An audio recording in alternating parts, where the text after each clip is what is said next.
Join us in planting a tree and saving the planet. And if you can get your judiciaries to do this, maybe we can make a difference. In the Bahamas, every judicial officer committed to the project, and several of it executed and shared their photographs. So when you plant your trees, send us your photographs. We are happy to receive them, and we'll share them. Vivian, tell us about what this means for St. Lucia today. Thank you. Good morning, everybody. So we opted for a rubber plant for a number of reasons. That in its early stages, the rubber plant can remain potted until our court finds a permanent home. But the rubber plant also represents strength and endurance, the ability to survive even through the most turbulent times. And we felt that it was fitting that that plant be selected and that it will be able to sustain and grow with us even through turbulent times. So I'm just going to come across here with Vivian and present to her the rubber plant as the CAJO's gift to start the initiative in the OECS and through the ECSC, the CAJO's Plant a Tree, Save the Planet initiative.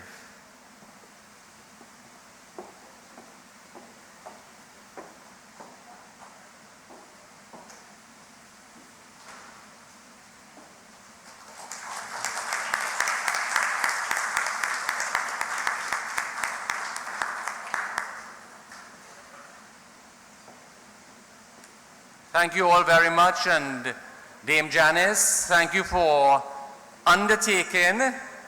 I think we spoke about this, but if we didn't, we are now to send a missive to every judicial officer in the ECSE. Thank you all very much.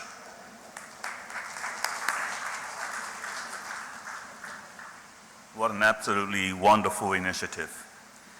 It is my pleasure and my honor to now bring to the podium, thank you very much, three speakers, one of whom will be appearing virtually, and that's our first speaker to give some remarks, and that will be Justice Suzanne Cote. I hope I said her name correctly. Justice Cote?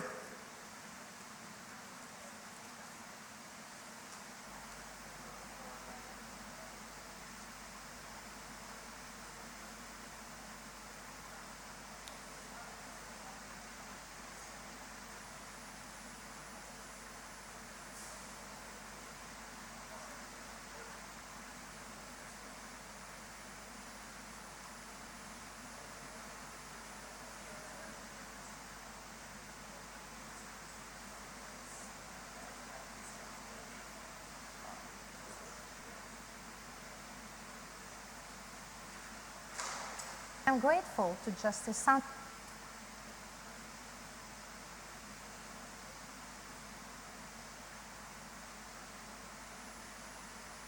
Mr. Chairman, Justice Peter Janada, Mr. Past Chairman, Justice Adrian Sanders, dear colleagues and distinguished guests, good morning. My name is Suzanne Cote, and I am a Justice of the Supreme Court of Canada. I am grateful to Justice Sanders for the invitation to bring the greetings of my court on the second morning of this very interesting conference, Caribbean Judiciaries in a Changing World. Indeed, we are in a changing world, which brings numerous challenges for the judiciary. And our courts must find ways to keep pace with these changes. Of course, the pandemic did not help. We had to be very creative during the last 2 years and a half to find ways to continue to render justice. The importance of the judge in modern society is undeniable. We are tasked with resolving disputes of all kinds, whether a defendant breached an obligation that he owed to the plaintiff, or whether the liberty of an accused person should be preserved or taken away, or whether the government acted in an unlawful manner towards its citizens. The importance of judicial decision-making for law and society more generally cannot be understated. The role of judges have evolved. Courts are now called upon to resolve disputes that touch on important social, economic, and political debates that are taking place in society. More and more, we have to deal with new issues, such as environmental laws, climate changes, immigration, gender-based issues, privacy and data protection, and so forth. More and more, courts and their judges have to be proactive, creative in implementing innovative measures, and in taking advantages of new technologies to resolve many inefficiencies in our justice systems, such as delays and costs, for example. All of this in the pursuit of an inescapable goal: access to justice for all. As was noted by one of our former Chief Justice Brian Dixon, in a 1988 case known as British Columbia Government Employees Union, there cannot be a rule of law without access to the courts. Otherwise, the rule of law is replaced by a rule of man and woman who decide who shall and who shall not have access to justice. Indeed, as judges, one of our duties is to ensure that not only public trust in our respective justice systems is maintained, but is also enhanced. It is now understood that our function is not limited exclusively to resolving legal disputes. We have an increasingly important role in strengthening the rule of law and the public confidence in it. Judicial decision-making is hard work, especially when the stakes are high. I firmly believe that the discussions and exchanges you will have during these 3 days will benefit to you as judges of your respective courts, but will also benefit the justice system as a whole. Better equipped judges make better judges, and better judges make the justice system better. I wish you very fruitful discussions and a wonderful stay in St. Lucia. Thank you for the opportunity to address you this morning, and I'm looking forward to meet with you in a near future.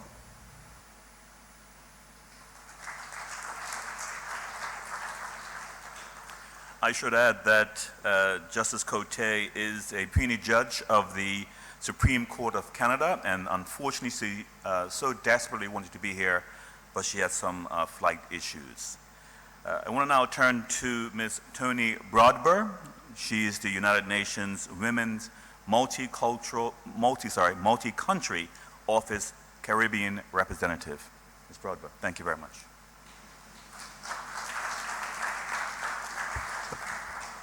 Thank you very much, and good morning. And it's a pleasure to be with you this morning. Unfortunately, I also had flight issues, but I made it.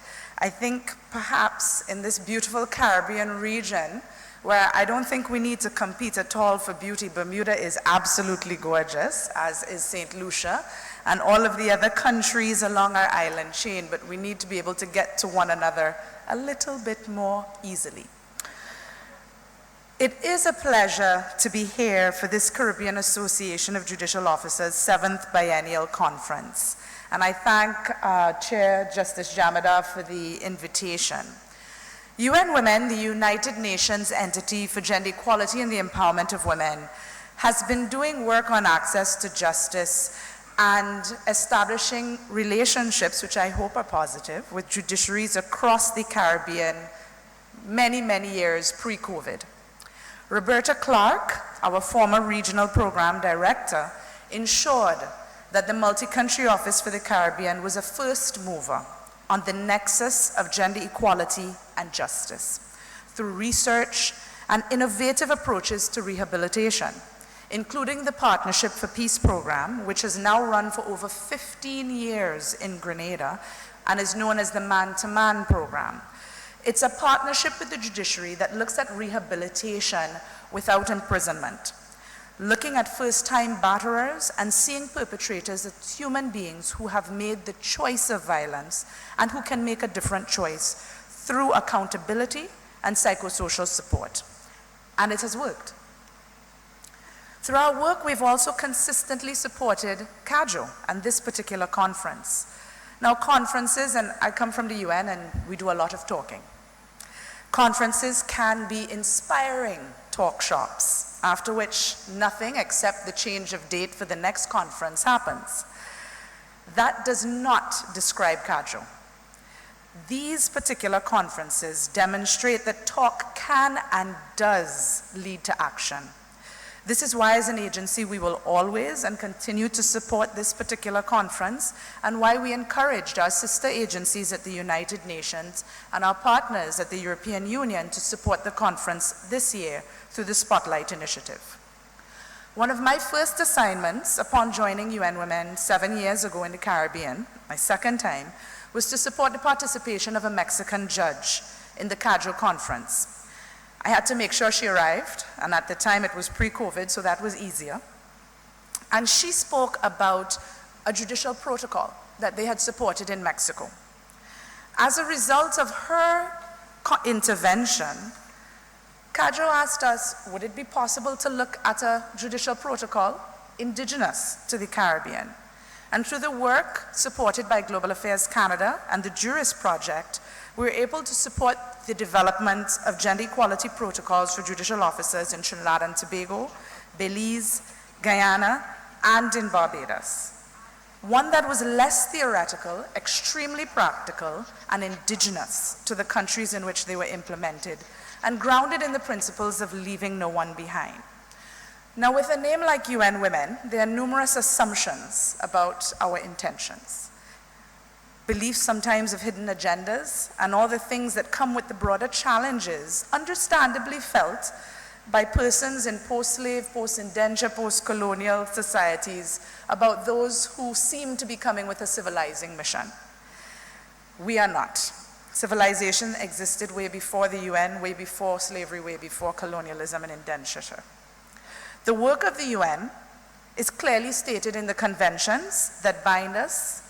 The strategies and plans are reviewed, approved by governments and civil society, in our case where we work. And on behalf of my colleagues in the UN system, I want to take this opportunity to reiterate our commitment to enriched partnerships and clear action to ensure everyone is able to realize their right to lives free of violence, access to justice, and to fulfill their potential. Now, we see gender equality and human rights as the tools to be able to support this, and a lens rather than a hammer, a lens in which you can understand and see the ways in which social constructs affect how privilege and oppression are affected and experienced, and a lens such as gender through which one can observe that social experience. This is not a hammer which assumes that all women experience oppression in the same way, and all men do as well. It is nuanced, and that's what these lenses assist us to understand. The Spotlight Initiative, of which I'll speak much more on Saturday, is a global initiative by the UN and the EU to end violence against women and girls. Understanding this is not the only form of violence, but we see it as a canary in the coal mine. There's been a focus in some countries on Black lives mattering. It's not because all other lives don't matter, but it is a focus because sometimes when you look at one group and the experience that they are living, it becomes a string that unravels the cord that can undo the root of structural inequality. A focus on violence against women and girls within the context of family violence will unravel, and has started to do so, the root causes of gender-based violence, which are also the root causes of much of the violence we experience in our region, our beautiful region. In these moments of extreme vulnerability, and it's interesting, these past 2 years, we've experienced such loss. At UN Women, we lost Alison Anderson McLean, and recently, the CCJ, one of the first sitting justices, Duke Pollard, left us as well. We are experiencing in Trinidad and Tobago floods. We're experiencing the effects of the crisis in the Ukraine. We're experiencing hazards, whether man-made or natural, that undermine the progress we've made globally on development, on equality, on peace.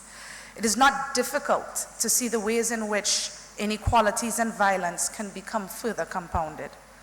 Resilience lies in seeing each other as we are and understanding we're all human beings doing our best.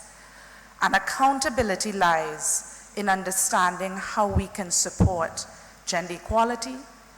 Resilience lies in spaces where violence is not relied upon as a means to address problems. It lies in ending all forms of discrimination, including gender-based discrimination. And it lies in leaving no one behind. It lies in empowered education and a trusted state institution like the judiciary.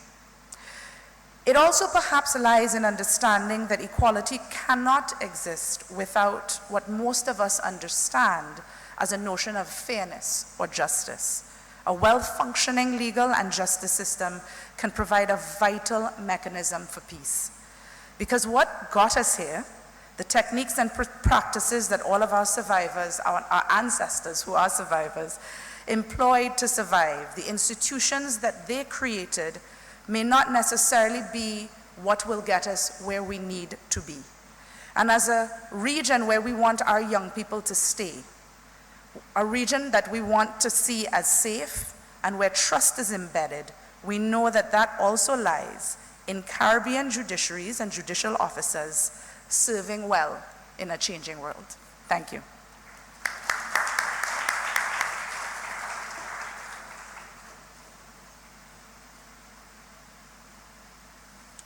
Thank you very much for that, Ms. Broadber.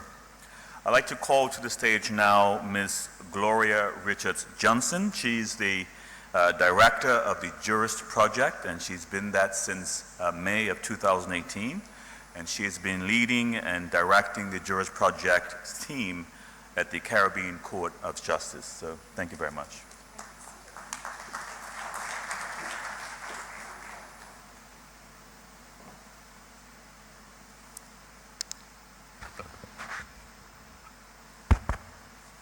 Good morning, distinguished ladies and gentlemen. It's really a pleasure sitting here at this head table, because not only are you distinguished ladies and gentlemen, I'd like to refer to you also as beautiful ladies and gentlemen. This is the first time in over 3 years that I've been able to see the faces of my colleagues. And to sit up here and look at all the beautiful smiles, it is really a beautiful thing. You know, even within our group, we were working on a rostered schedule, not seeing each other regularly. And you tend to forget people's smiles when they wear masks. So it's really a pleasure, so keep smiling. It's really a pleasure sitting from up here and looking at you. Thank you very much, Mr. Chairman, for that introduction. And I would just like to respectfully adopt the protocols already established. Now, a quick glance at the agenda shows several wide-ranging topics to be covered, all with a view to enhancing your judicial duties at this 7th Biennial Conference of CAJO. Judicial education and training in today's modern context seems unremarkable in many ways. However, this was not always the case. In past years, the notion of judicial training was contrary to the widely held but mistaken view that a judicial officer is an omniscient decision maker who requires no further training or education.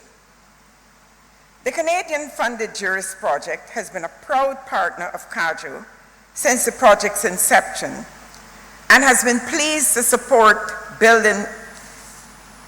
capacity building events of this nature. As many of you may know, this is the final year of the Juris Project, which winds up its operations on March 31st, 2023. We have been in operation since 2014, and we have made many strides in enhancing judicial reform in the region with your support during this period. At this stage of the project, though, through sustained presence and collaboration with partners and stakeholders, we've had success in a number of key reform areas, such as access to justice for sexual offense victims, backlog reduction, disaster recovery adjudication, public education, and knowledge management. Over the past few years, the project has had a number of initiatives in Barbados, Belize, the Eastern Caribbean, Guyana, Jamaica, Trinidad and Tobago, and has had some other experiences, some expansion in the wider Caribbean region in specific areas. In 2016 to 2017, during a series of collaborative sessions across the region, judiciaries and their many stakeholders identified key areas of focus for the project. And this inclusive collaborative approach has been a mainstay of Juris areas identified for priority, including backlog reduction, case management, public education and engagement, and specialized courts. We've been working all through agenda lens. Yesterday, Her Excellency Lillian Chatterjee, High Commissioner of Canada to Barbados and Eastern Caribbean, outlined a few initiatives of the project, which include production of model guidelines for sexual offenses cases in the Caribbean region. And those model guidelines, as she indicated, have been recently updated. This is one of the initiatives that the project has done before we left. And as Tony just mentioned, this was an initiative that we collaborated with UN Women several years ago. So we had a launch last week in which the updated guidelines were prepared and launched. There's the establishment of the Sexual Offences Model Court in Antigua and Barbuda to test the guidelines. Gender equality protocols have been produced for Trinidad and Tobago, Barbados, and Belize, with Guyana expected to be completed in the coming months. Disaster recovery business continuity planning.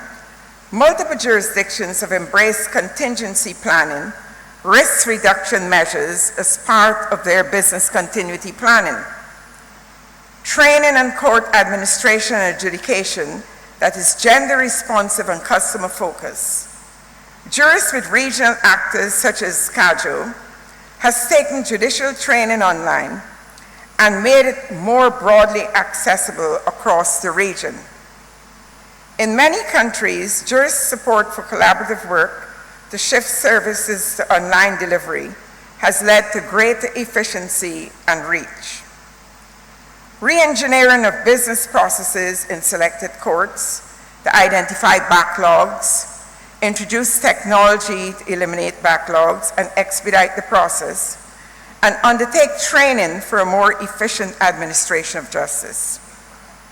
Supporting courts to develop tools to deliver public education programs, including being media ready and measuring customer feedback. Establishment of a regional knowledge management system which is known as either the KMS or the CAJIS, which is geared towards harnessing information assets and promoting a culture of knowledge sharing in the region. Implementing delay and backlog elimination mechanisms and production of a criminal bench book for regional magistrates and parish court judges.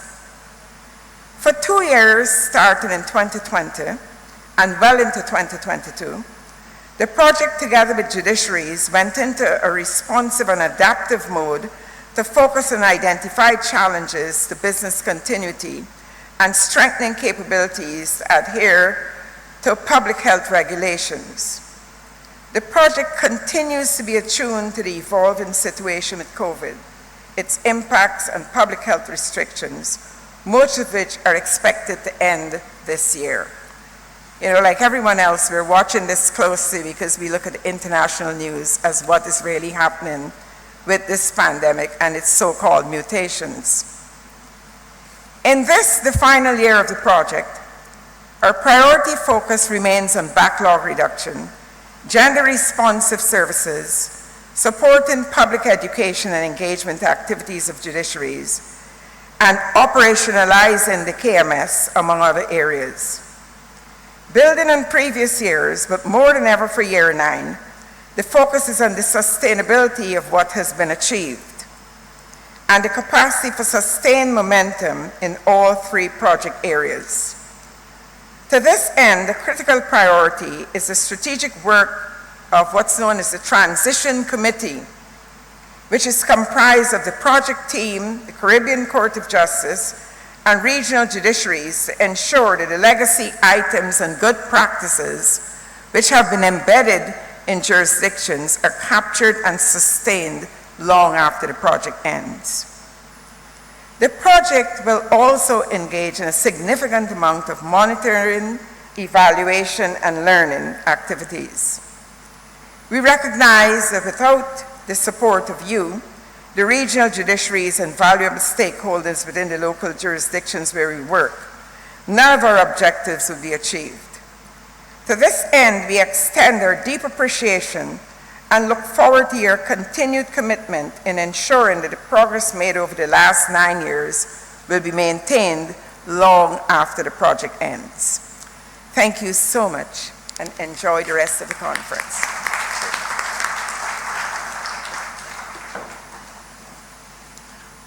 I want to thank the words and the remarks, the profound words of each of our speakers, Justice Cote, Mrs. Broadbear, and as well as Mrs. Richard Johnson.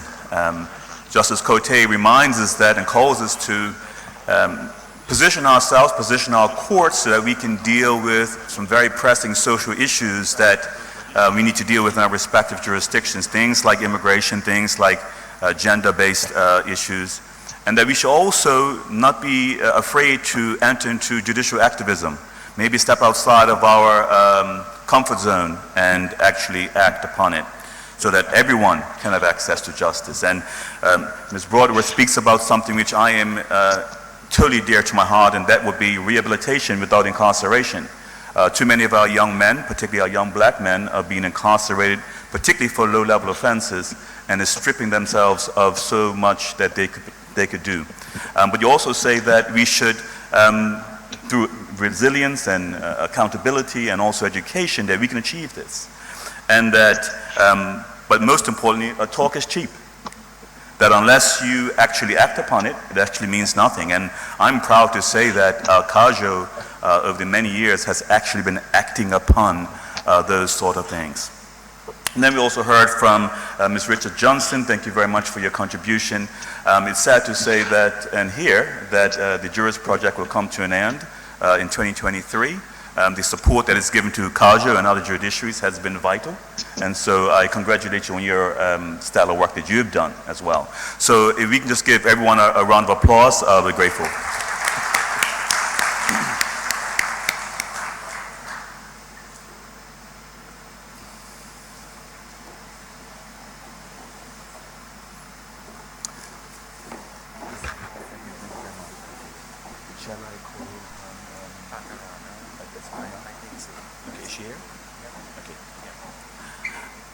I'd like to now call upon, let me just get my notes.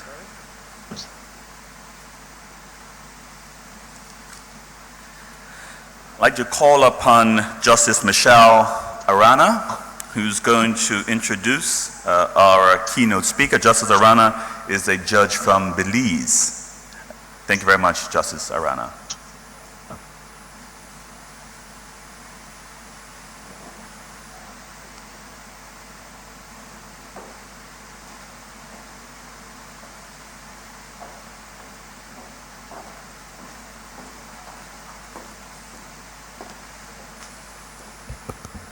Good morning, everyone. Professor Emeritus Trevor Monroe is an international development consultant who currently is the Principal Director of National Integrity Action, Jamaica's chapter of Transparency International, and has been appointed a member of the International Council of Transparency International, one of only 30 globally and the only such from the Caribbean. Professor Monroe has a distinguished record as an academic in civil society advocacy and in public service. As an academic, he has authored or co-authored 9 books and a number of publications on Caribbean democratic governance and received many awards. These include the Vice Chancellor's Award for Excellence, the Mona Principal's Award for Research, 2 Fulbright Fellowships taken up at Harvard University in the United States, and an honorary doctorate in social sciences from Florida International University, the first person from the English-speaking Caribbean to receive such an award. After gaining a first-class honors degree and a master's in government from UWI, Dr. Monroe was awarded the Jamaican Rhodes Scholarship and attained his PhD in political science from Oxford University. In September 2013, Professor Monroe was the only person from the Caribbean invited to speak at the 110th anniversary of the Rhodes Scholarship celebrated at Oxford University. As a civil society advocate, Professor Monroe was instrumental as founder, co-founder of a number of organizations, including the Citizens Action for Free and Fair Elections, CAFE, and the Jamaica Civil Society Coalition in 2010. He has delivered keynote presentations in most CARICOM states. In the sphere of public service, Professor Monroe, on the nomination of then Prime Minister Patterson, served in Jamaica's Senate for 10 years, championing legislation for greater transparency, accountability, and good governance. He has served as consultant to the World Bank, USAID, UK DFID, the UNDP, UNESCO, the OAS, and the Carter Center. He is currently a member of the National Council of the Partnership for a Prosperous Jamaica, now chaired by Prime Minister Holness. Previously, he served on Jamaica's National Security Council on the invitation of then Prime Minister Golding. In Jamaica's 2015 national honors, Professor Monroe was awarded the Order of Distinction, Commander Class. Professor Monroe is the son of Mrs. Muriel Monroe, a florist, and Huntley Monroe, QC, who served as Jamaica's second Director of Public Prosecution following independence in 1962, and subsequently as a judge of the Inter-American Court of Human Rights, nominated by Jamaica. Ladies and gentlemen, Professor Trevor Monroe.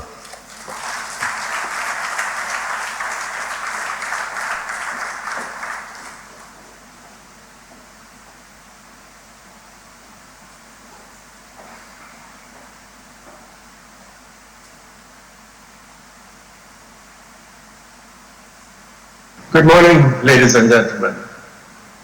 Let me first of all thank you, and in particular, Justice Adrian Saunders, President of the Caribbean Court of Justice and Chairman of your panel's committee, for the kind invitation extended to me to share thoughts with you at this important 7th Biennial Conference of the Caribbean Association of Judicial Officers.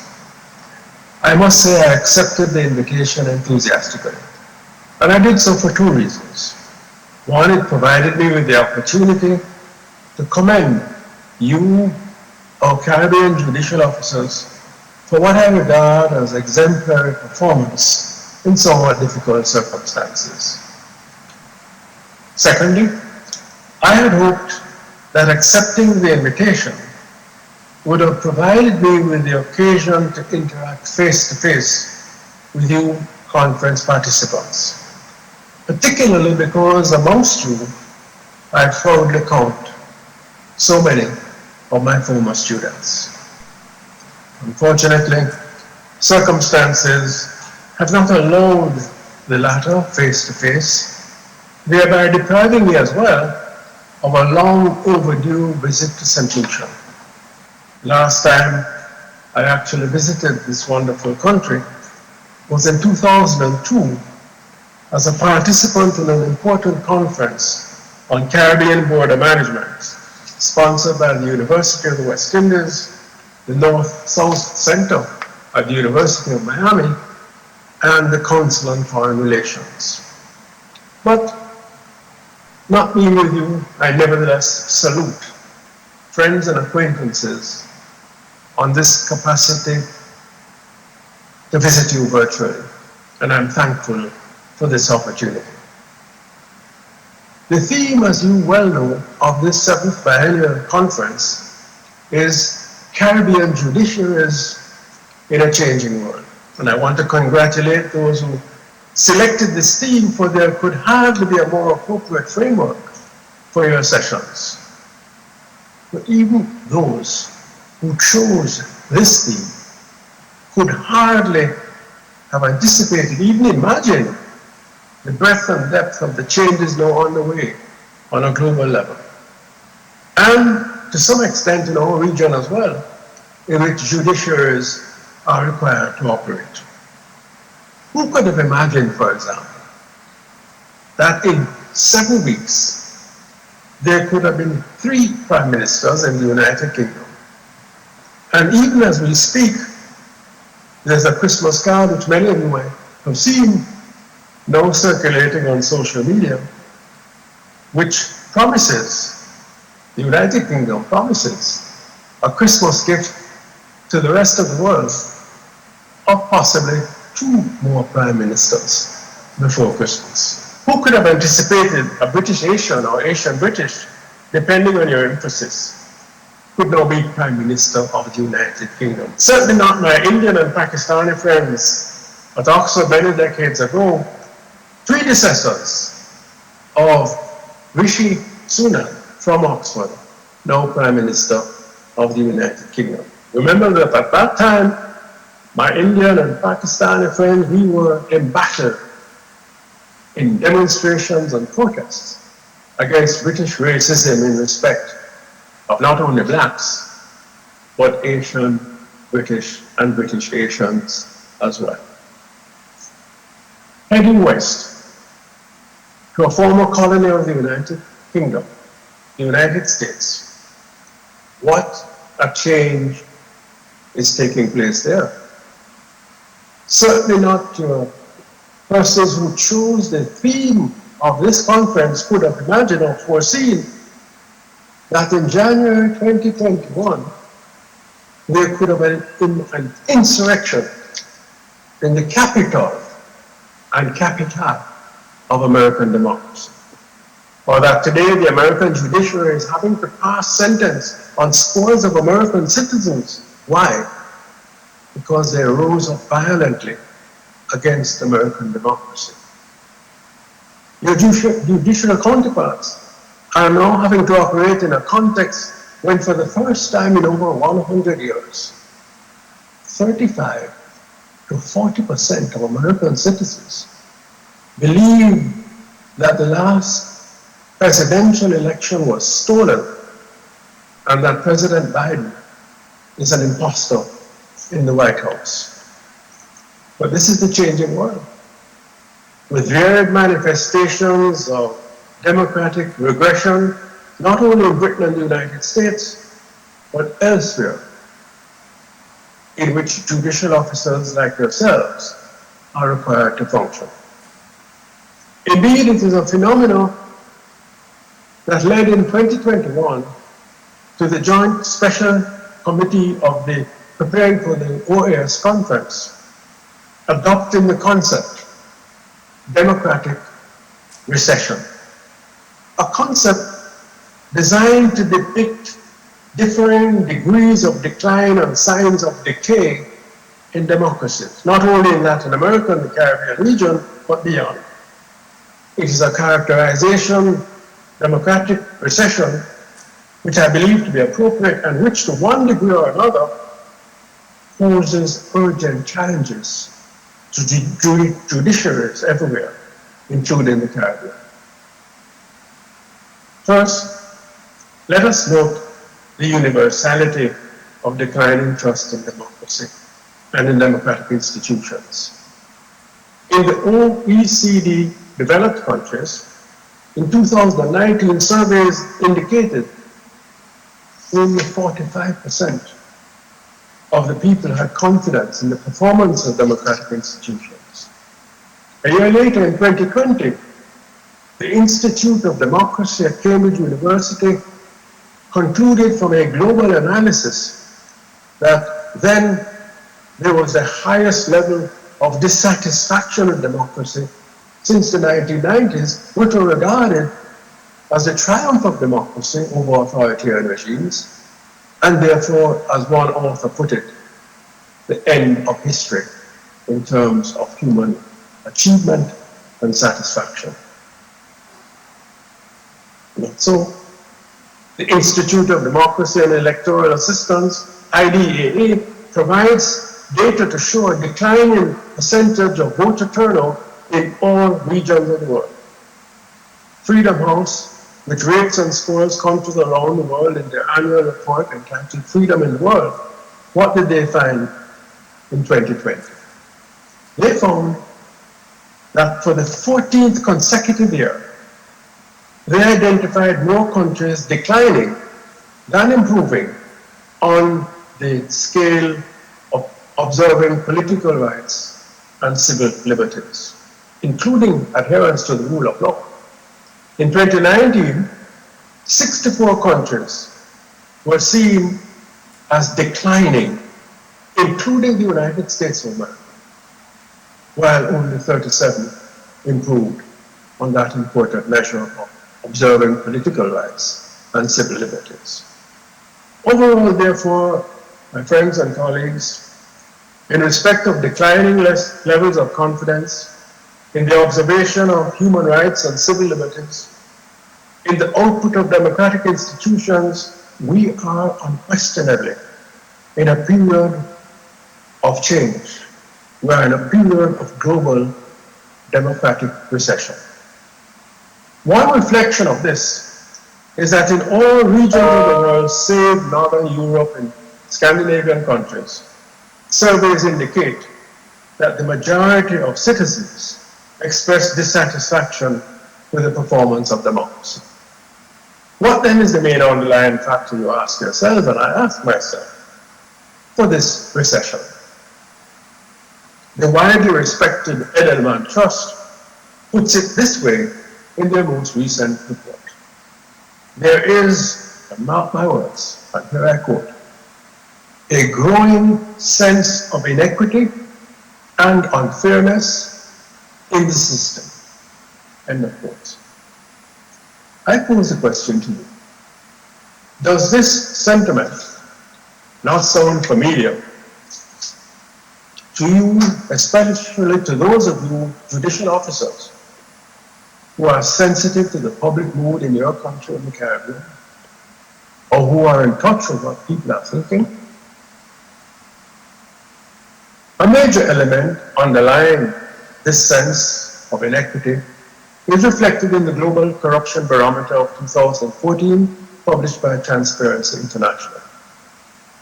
In this study, tapping the views of 114,000 people in 107 countries, unfortunately including only Jamaica from the Caribbean, the question was asked, quote, to what extent is government run by a few big interests looking out for themselves?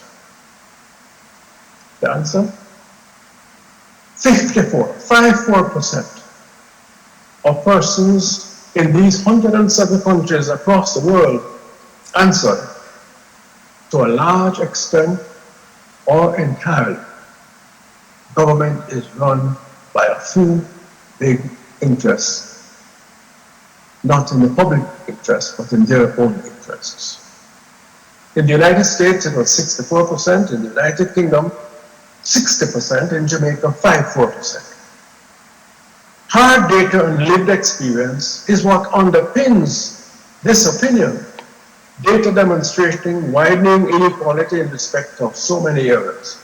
Widening inequality in terms of income, in terms of education, in terms of healthcare, in terms of food security, and other necessities of life, particularly following on the COVID-19 pandemic.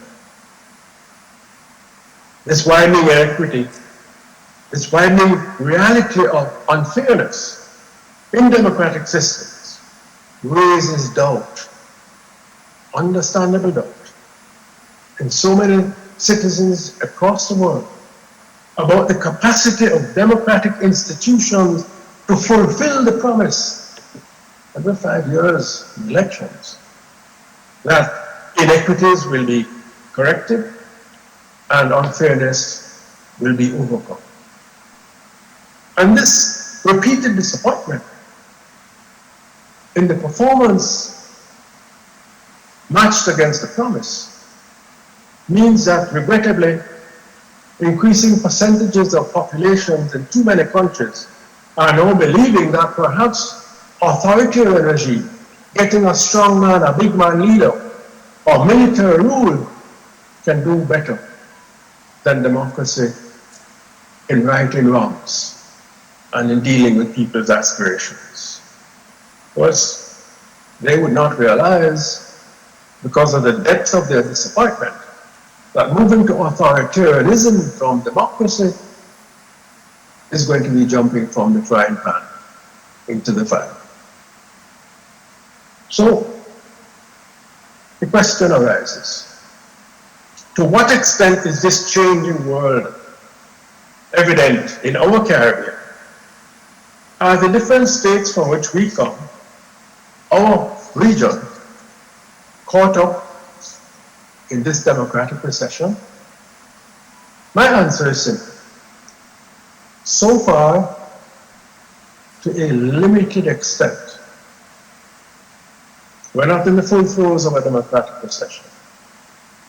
However, there are troubling tendencies, there are worrying signs which can and need to be checked before they develop. It is my submission to you that the Caribbean judiciary and you judicial officers have the potential to play a critical role in checking a slide to democratic recession in our region. Regarding our region at the outset, let me note, and let you know, that all Caribbean countries are performing relatively well on a number of indicators of democratic stability. According to the Freedom of the World 2022 report, on a scale of 1 to 7, where 7 indicates political rights and civil liberties in grave recession or not being observed, and 1 indicates fullest adherence amongst Caribbean states, we score on 1 or 2, thereby reflecting the fact that we are the highest or next highest in terms of freedom status. In fact, you should note in passing that we are in the top 10 in the world universally, uniformly, when it comes to freedom of the press, ahead more often than not of the United States, the United Kingdom, mature democracies. We are ahead in terms of freedom of the press as part of that general high regard for freedoms in our region. In relation to another extremely important area, increasingly important given the threat of climate change, that area of environmental protection.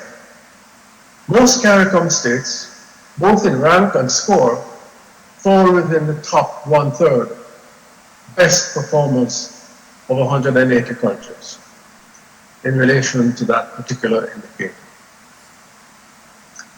In relation to the World Justice Project, they developed a rule of law index. 10 of our states in score and rank are in the top half of 128 countries. These are good signs for which we Caribbean citizens, you in addition, as judicial officers, need to acknowledge and appreciate.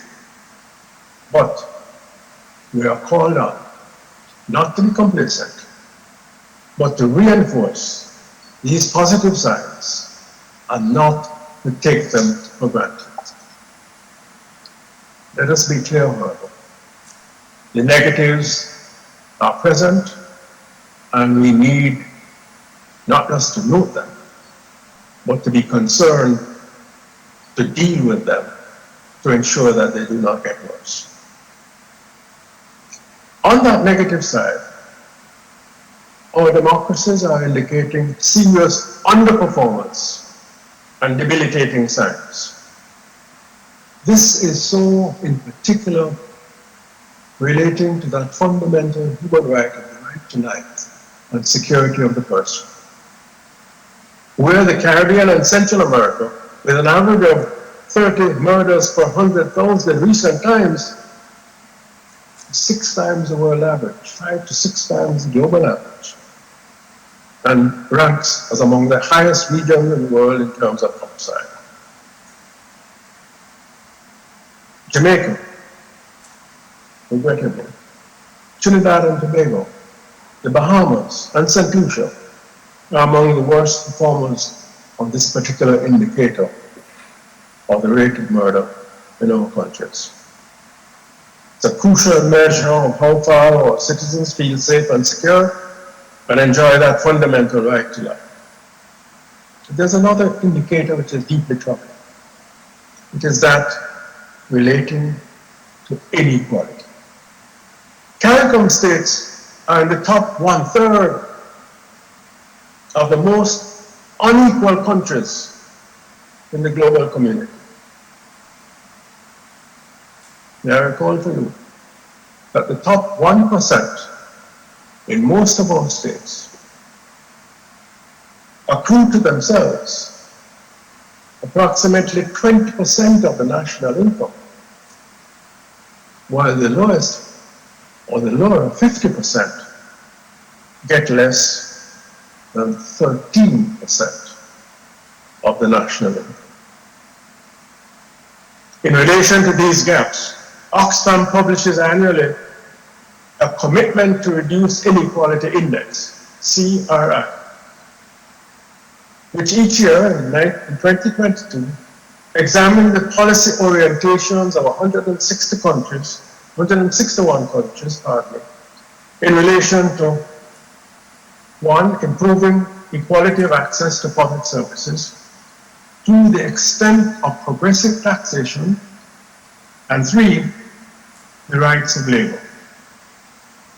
On these 3 indicators summed up together, not one single CARICOM state of 10 scored and ranked fell in the top 1/3 countries in relation to their commitment to reduce inequality. And yet we remain in that region of the world where inequality is most evident.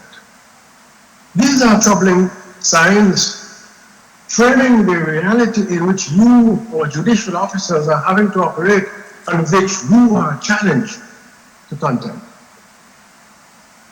In significant measure, all people relate their underperformance in respect of the interest of the majority in our region to corruption in government. The resources intended for the public being siphoned off illegally from public use to private and illicit enrichment. In this regard, we should note and be concerned that the findings of the 2019 Global Corruption Barometer in relation to Latin America and the Caribbean. And I saw those troubling findings with you reflecting on changing environment which we are challenged to reverse. In Trinidad and Tobago, 85% of the people believe, quote, corruption in government is a big problem.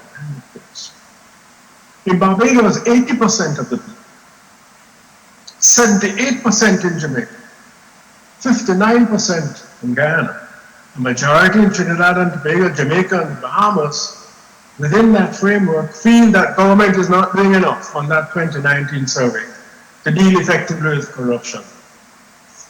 In relation to another indicator, public confidence that elections, that participating in elections, that voting can reverse the deficits of concern in democratic performance.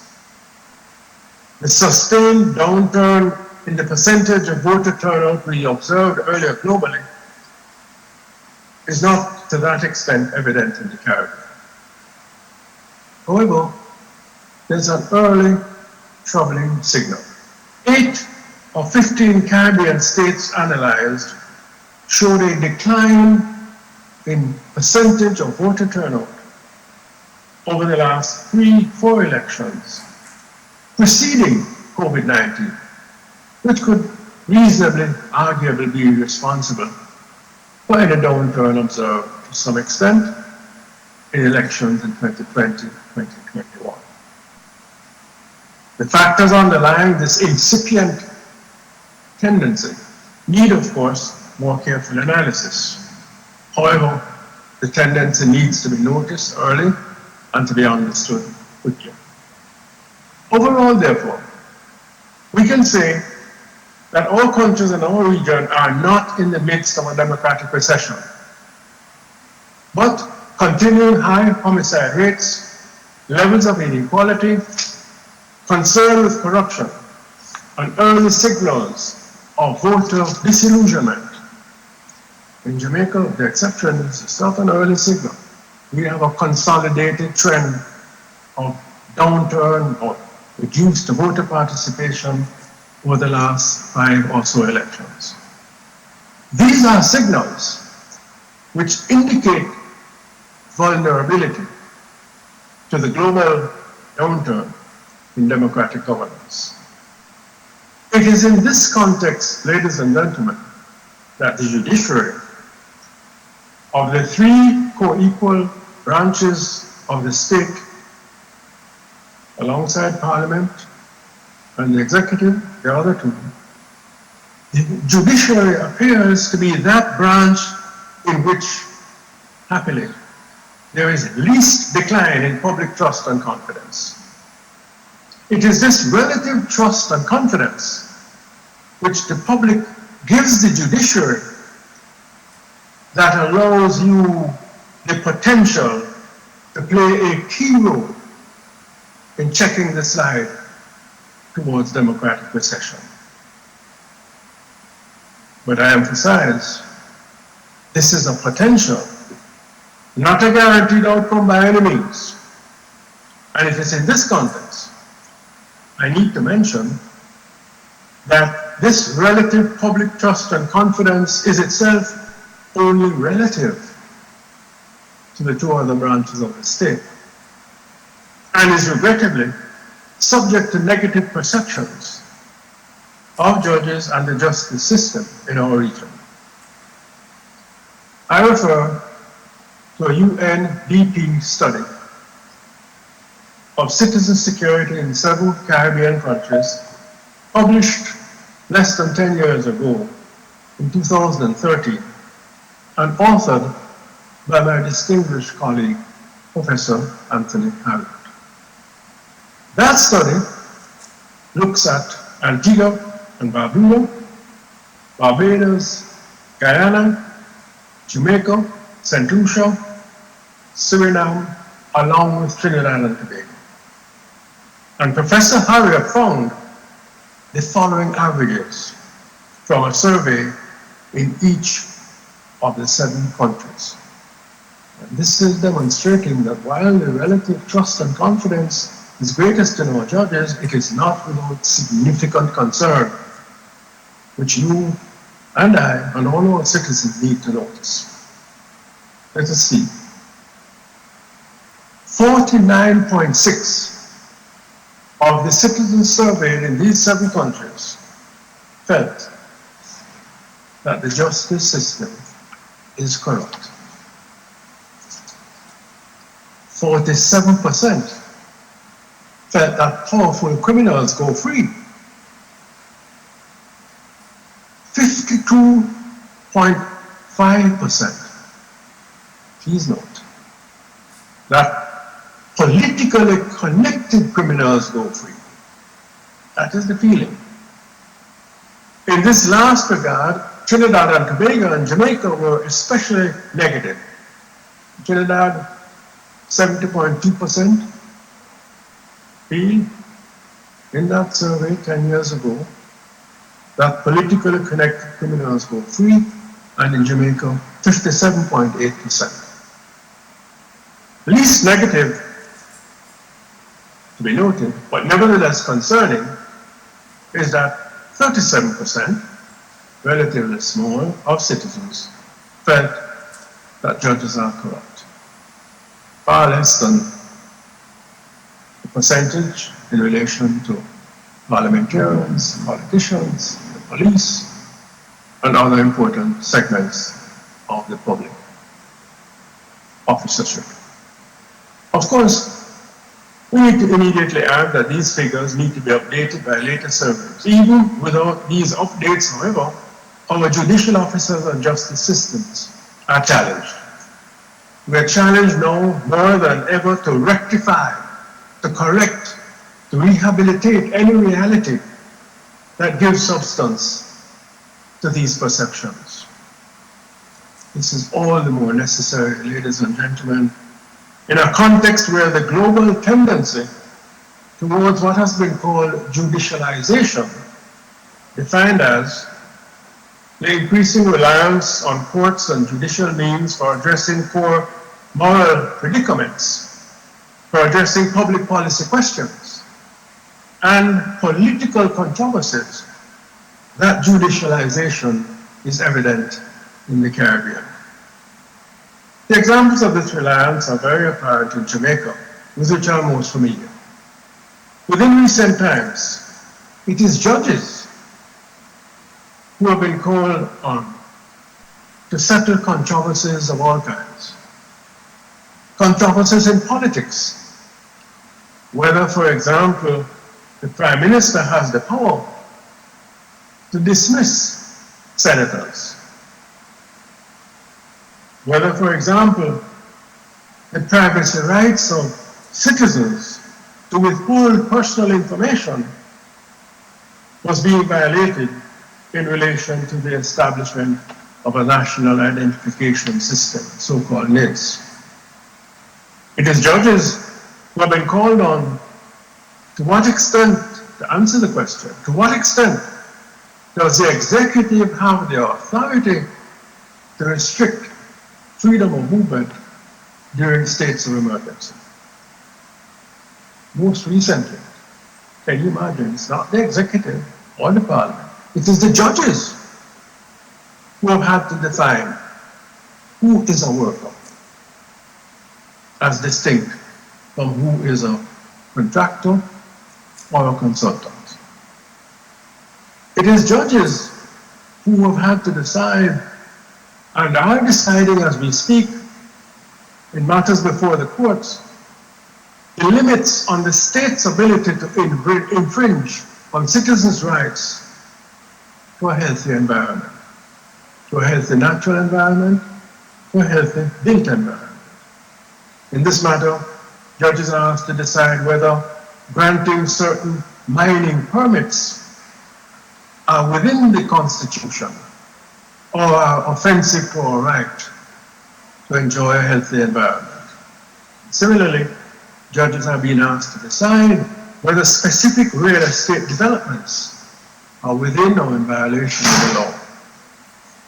Outside of Jamaica, as many of you know far better than I, it is the courts which have had to settle the issue of who won the recent election in Guyana. And of course, in Belize, Trinidad and Tobago, Antigua, Guyana, issues relating to colonial era legislation and buggering and related sexual matters have been or are being determined by the judiciary. Most of all, matters relating to the death penalty in the past, present, and currently are also being determined by the judiciary in respect of their constitutionality. These are but a few illustrations where judges are being called on to determine whether other branches of the state are overextending their authority or, on the contrary, refusing to utilize their authority in the public interest. In our jurisdictions, and perhaps most others as well, this judicialization invariably attracts, as you can imagine, silent resentment or not so silent public pushback against the judiciary, particularly from the executive. Perhaps the most infamous case of this pushback, which many of you will recall far better than I, was in 2018, where a former Prime Minister of Barbados, following a ruling of the Caribbean Court of Justice, gave the view that judges are, quote unquote, politicians in robes, end of quote. More generally, members of the legislature and the executive articulate the sentiment along the following lines. They say, we are the ones elected to govern, not to be frustrated in fulfilling our duty as we see it, to be frustrated by judges, by academics, human rights activists, and civil society advocates who have not been put there by the electorate. That is the argument being fed to the public from time to time when judges are being called on to settle matters of public interest. This is therefore the environment where our judiciary is summoned to check the slide, as yet underdeveloped, to democratic recession in our region. It is the environment in which you are well advised, not just by me, but you are well advised to scrupulously observe the Bangalore principles of judicial conduct, in particular, the principle of integrity, the principle of impartiality, the principle of independence, as well as the principle of accountability to the public. Concretely, we are called on, you and I, to strengthen public trust and confidence in our judges and in the judicial system. We in civil society organizations, such as National Integrity Action, are also summoned to partner with the judiciary, as indeed with other branches of the state when the opportunity arises, to enhance conduct, to enhance behavior, to build competences consistent with the public interest. Practically, I suggest the following measures to fulfill the judiciary's potential, and I do emphasize once again, potential to be a check on any slide towards democratic recession in our region, and to reinforce democratic stability and growth in our Caribbean. And I have 5 recommendations. Firstly, the development of sentencing guidelines, transparent, in language intelligible to the public, and easily accessible, so that people won't have to wonder, how come that man get 3 days in prison and the next man get 3 years, when it seemed to be they were committing the same kind of offense. People need to know the basis on which sentences are being handed down. These sentencing guidelines, as they do in Jamaica now, should include the obligation on judges to explain the basis of a particular sentence in any specific matter at the time when the sentence is handed down, especially in matters of public interest, preferably in real time and broadcast simultaneously through the media. That's my first recommendation. Second, the development and establishment by judges of codes of conduct for the conduct of the judiciary. Once again, these codes should be in language intelligible to the public and accessible with specific reference to the judge's ultimate accountability to the public. These codes may well include performance criteria, for example, the time frame in which written judgments should be prepared and handed down, as well as the criteria for promotion. This would demonstrate that judges do need, by law, by guideline, to conduct themselves in a particular way. Thirdly, there need to be mechanisms for the public to file complaints, as well as offer commendations in respect of the performance of judges.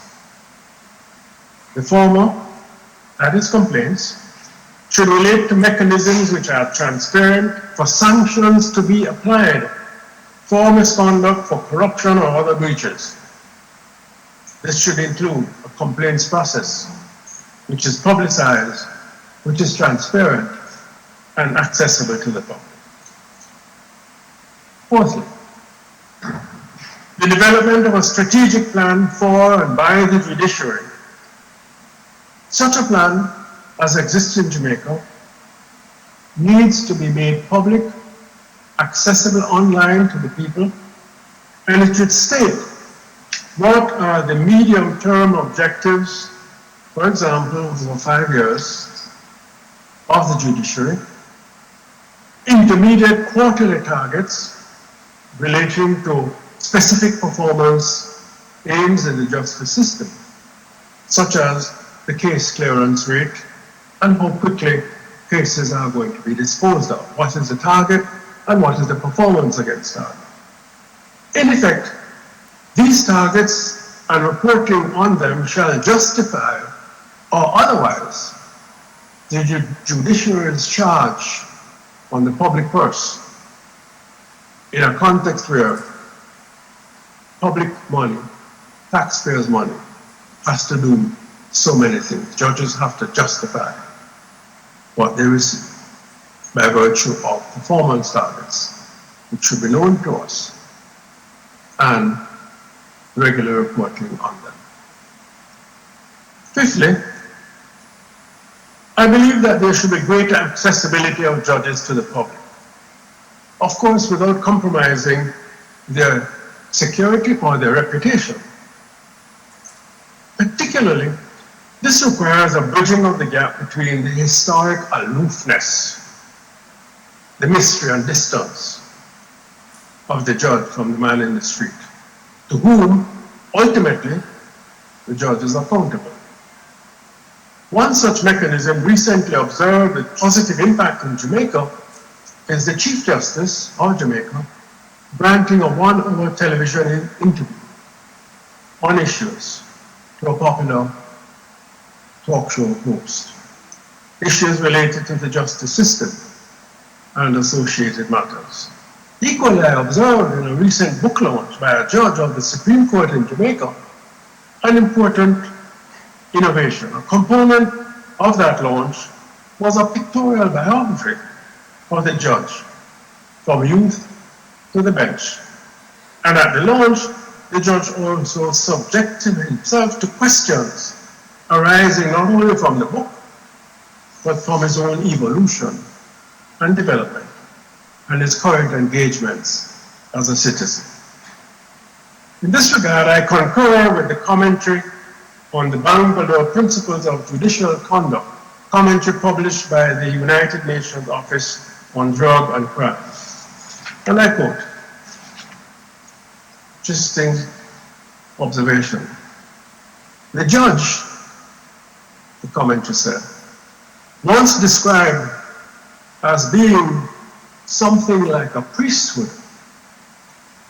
where the Chief Justice goes into a monastery and confines himself to his judicial work, is no longer, if it was ever, appropriate.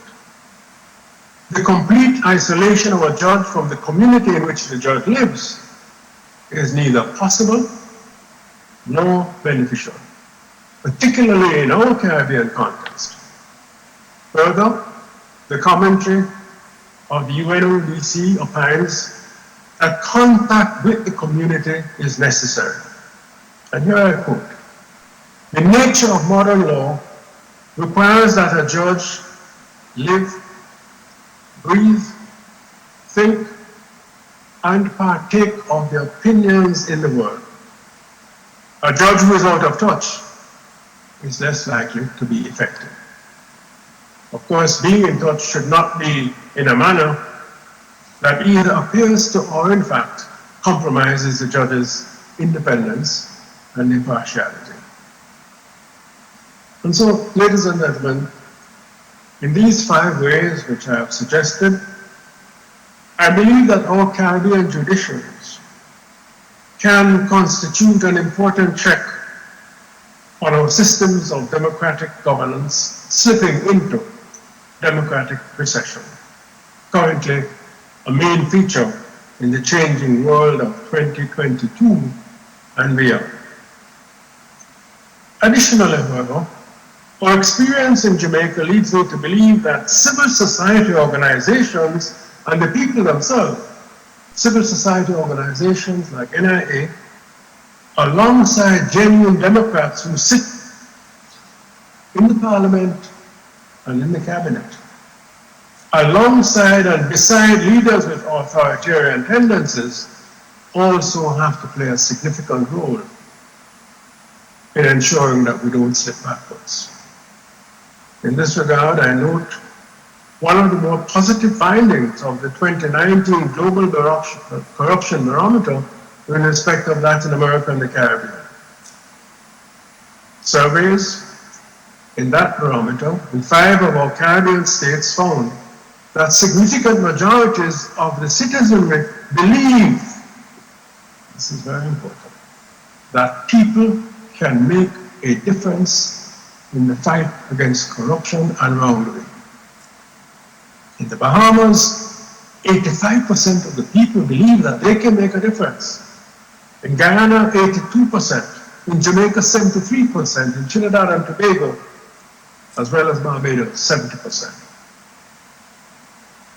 We are obliged to find ways and means to convert that feeling into greater awareness of the potential negative effects of a turn to authoritarian solutions, to an understanding of how the public can participate, and in fact, the extent to which participation, experience of participation in the past has demonstrated that public engagement has brought positive results.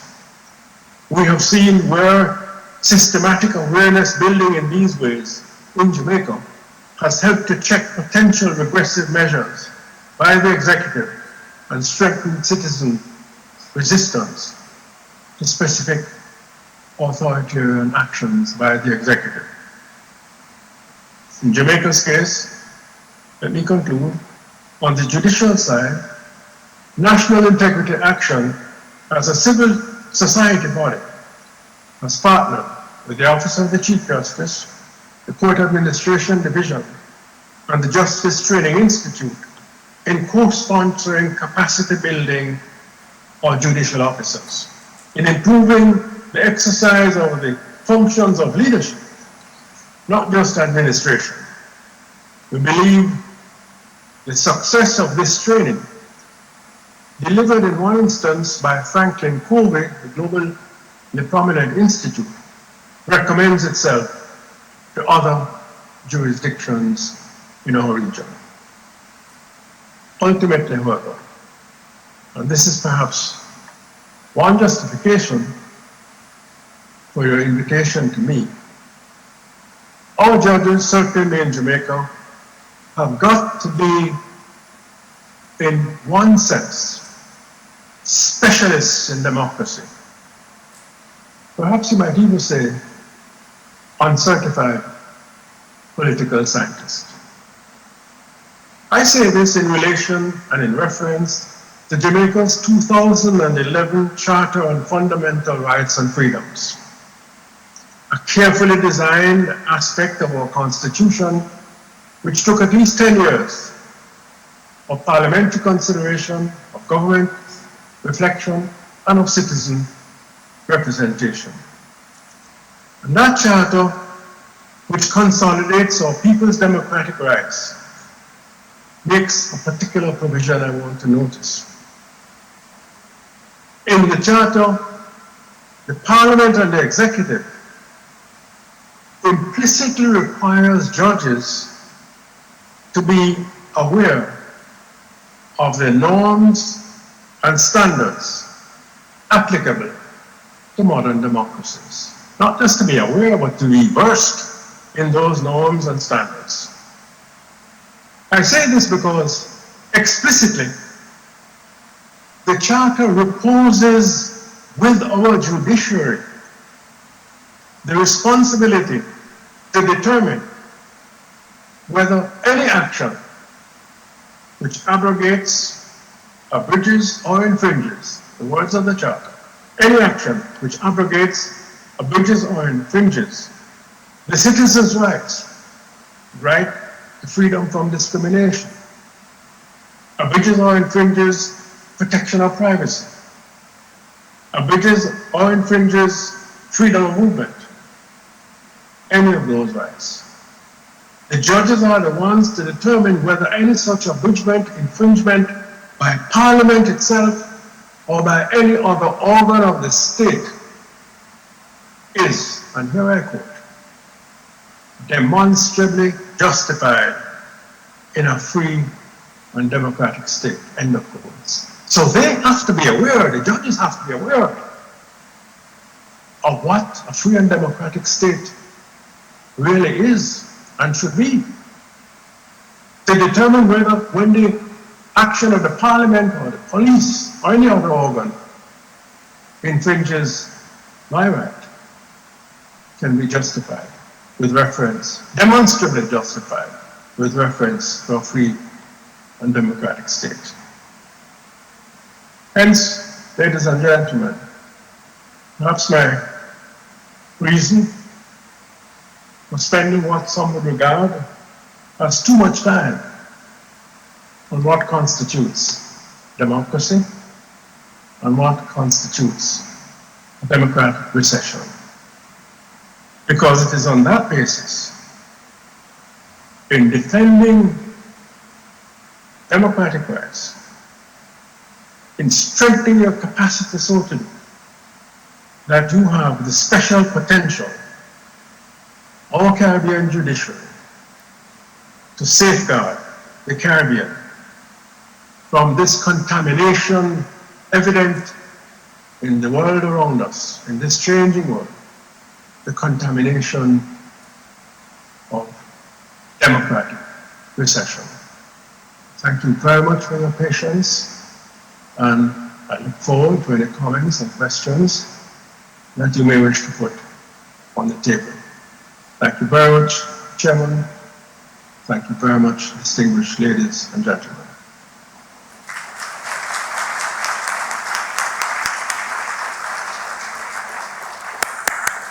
Thank you, Professor Monroe, for that comprehensive and thought-provoking keynote address. Unfortunately, and it's with profound regret and apologies, that we will be unable, due to time constraints, to take any questions for Professor Monroe. We do, however, have some contingency plans, and I know that it may be a bit discouraging for some of you who may want to have tapped a bit more into the brilliant mind of Professor Monroe. But again, due to time constraints, we are unable to take any questions.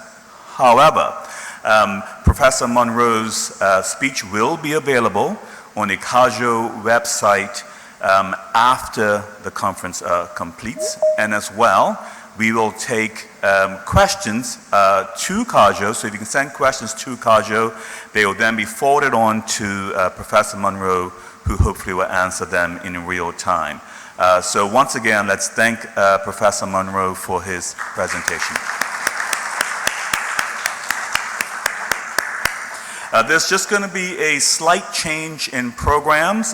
We were supposed to move into a presentation by Lieutenant Colonel Junior Brown and Masood Jamani, but however, we're going to move right on into the plenary session of judicial wellness. So if I could call upon, please, Session Chair, Judge Michelle Selman, to introduce the speakers.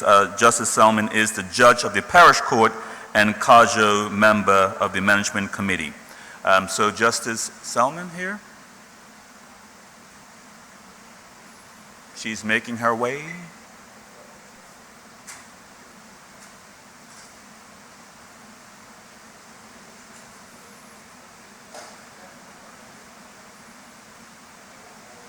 Shall we?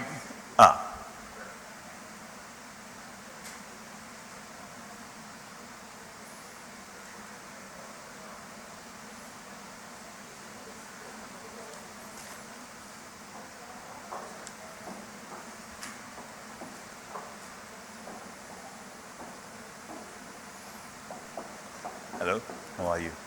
Hi, how are you? Do we have anything? Oh.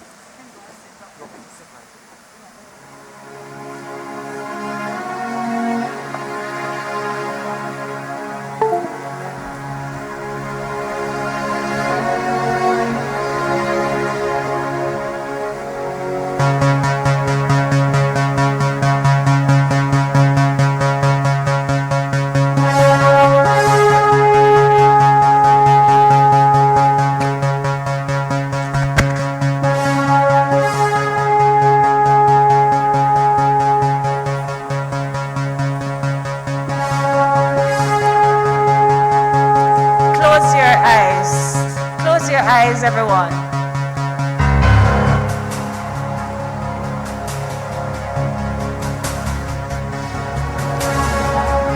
As you gather, center yourselves and think about you, as this session is for you. YOU. As we welcome you to this session, I ask you to feel the towels, the warm towels in your hands. Like a warm hug, like a good massage. These hot towels provide you with comfort and relaxation throughout this presentation. So breathe in and out. Think about tonight, the sauce, the stars, and jazz. At the wooden floor, barracks is nestled at the top of the lawns, under the saddle of the Pigeon Island. Then the Helen of the West, and the experience of the breathtaking beauty while cruising along the west coast of the island. to view the majestic pitons.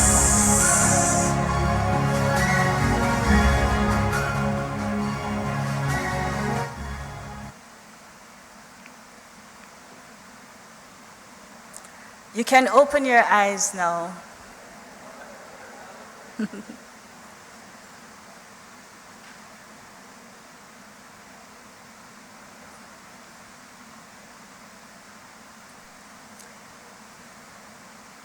Prime Minister Motley's charge and Professor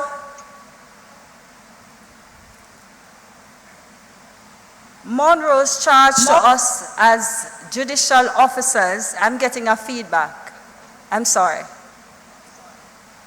Just a moment.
All right, with technical difficulties, you know, we press on, nonetheless.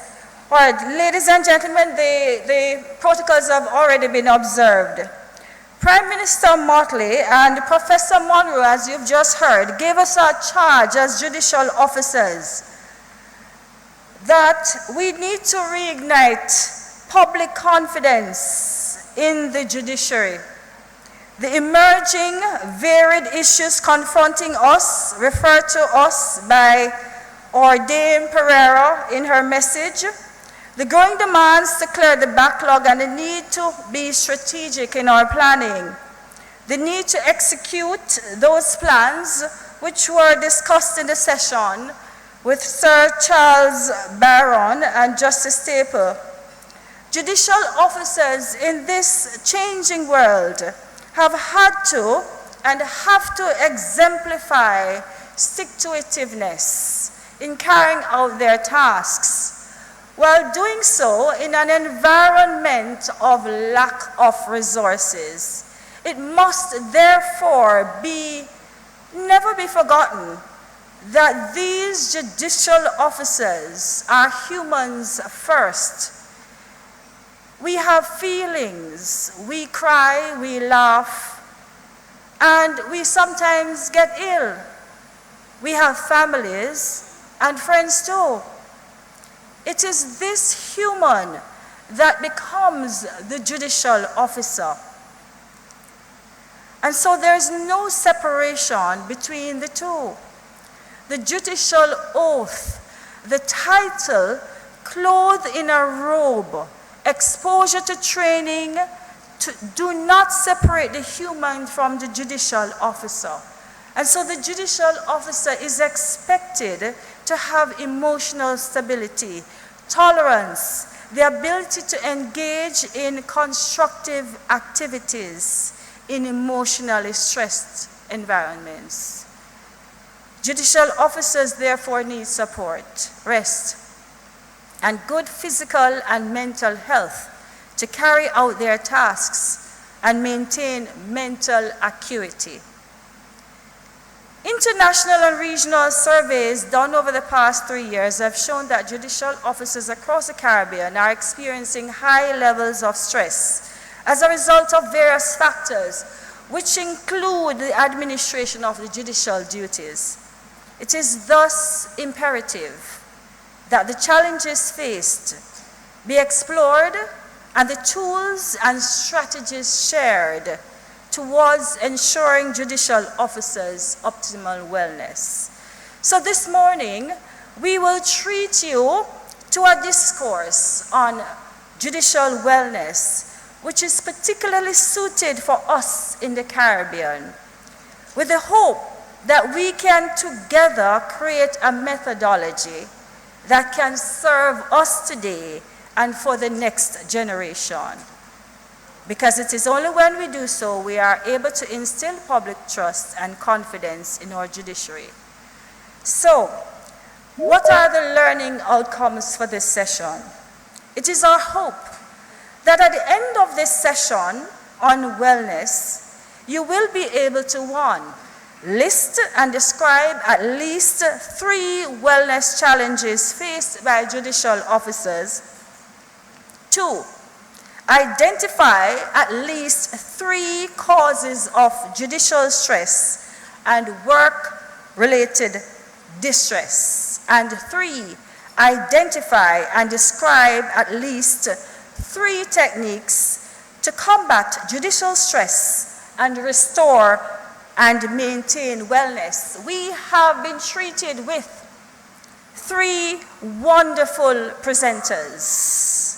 Ms. Tatiana Veresh will join us remotely. Dr. Sadek will also join us remotely. And we have with us none other than Dr. Diane Douglas. Ms. Veresh works at the Crime Prevention and Criminal Justice as an officer at the United Nations Office on Drugs and Crime, where she coordinates the activities on UNODC's Global Judicial Integrity as a platform for judges and judiciaries from all around the world to join forces in strengthening judicial integrity. Dr. Sadek, who is by no means a stranger to us in the Caribbean, he is a psychiatrist and a chair of the education section, the Canadian Psychiatric Association. He is a professor, an associate one of psychiatry at the Dalhousie University and the clinical and academic leader of acute care Nova Scotia Hospital. Dr. Diane Douglas is a doctor of psychology, specializing in clinical and community psychology. She's the founder and director of Douglas and Associates Limited, a company based in Trinidad and Tobago, providing psychological and consulting services for over 19 years. Dr. Douglas was trained in the United States at Wheaton College and Yale University. For this presentation, we will have, starting, Ms. Varesh will commence, and she will be our first presenter, followed by Dr. Sadek and Dr. Douglas. May I invite, at this time, Ms. Varesh to commence the presentation. Thank you.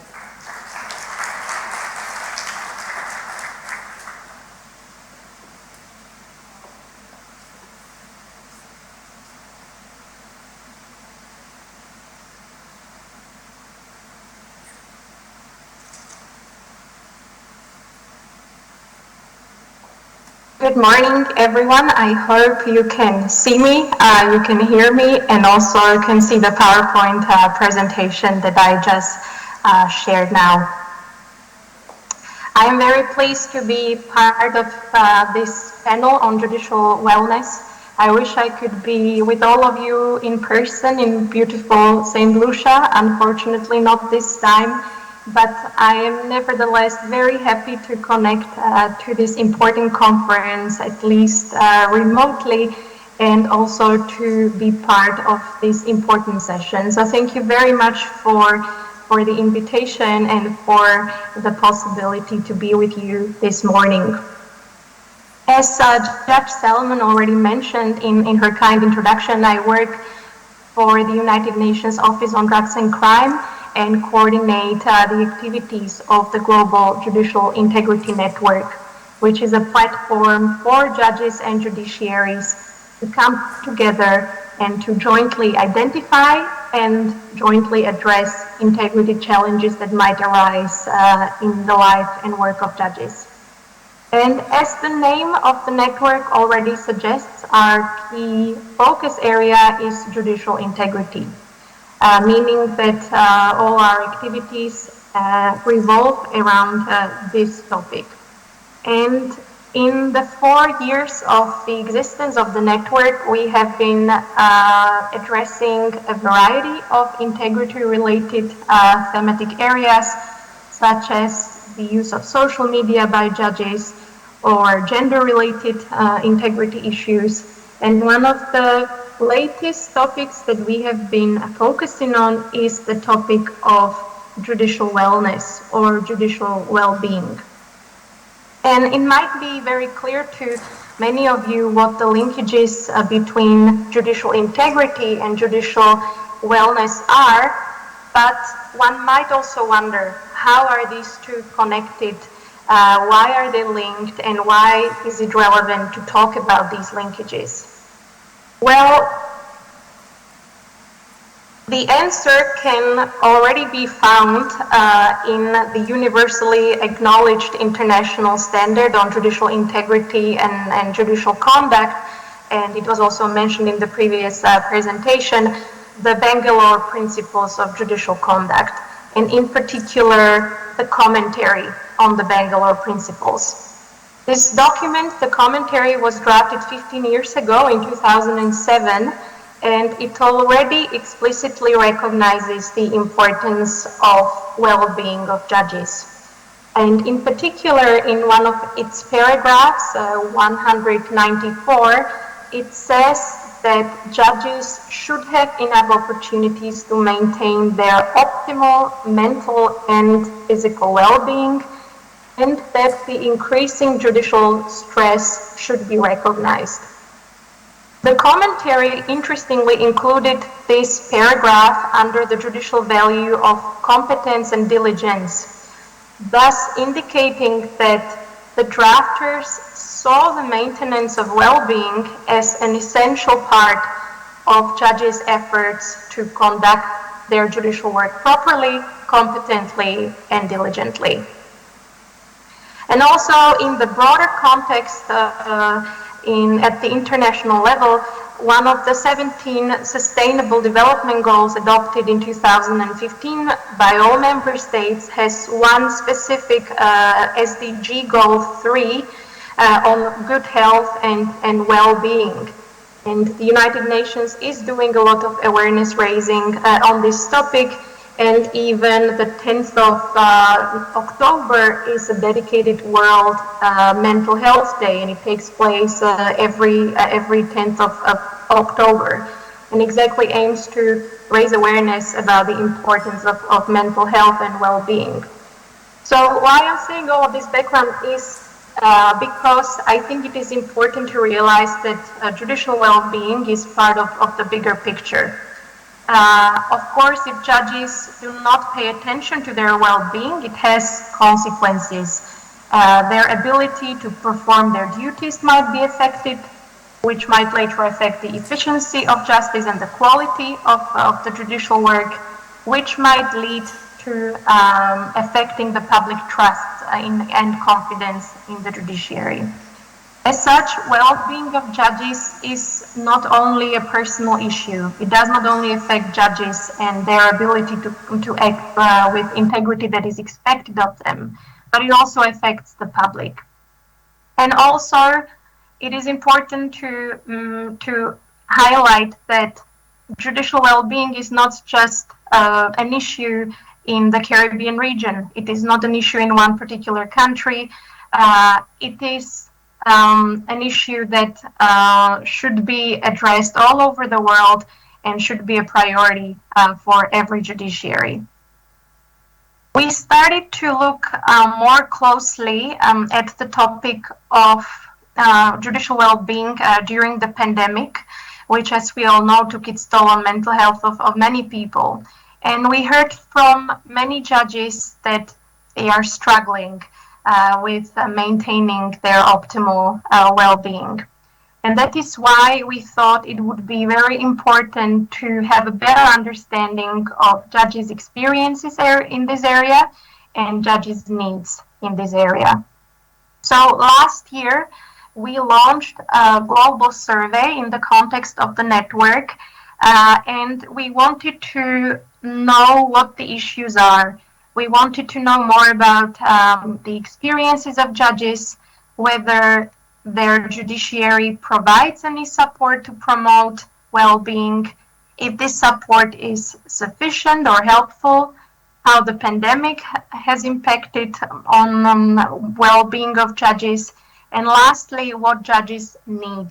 How can we move forward? What are some of the solutions, strategies, and techniques that could help promote well-being of judges?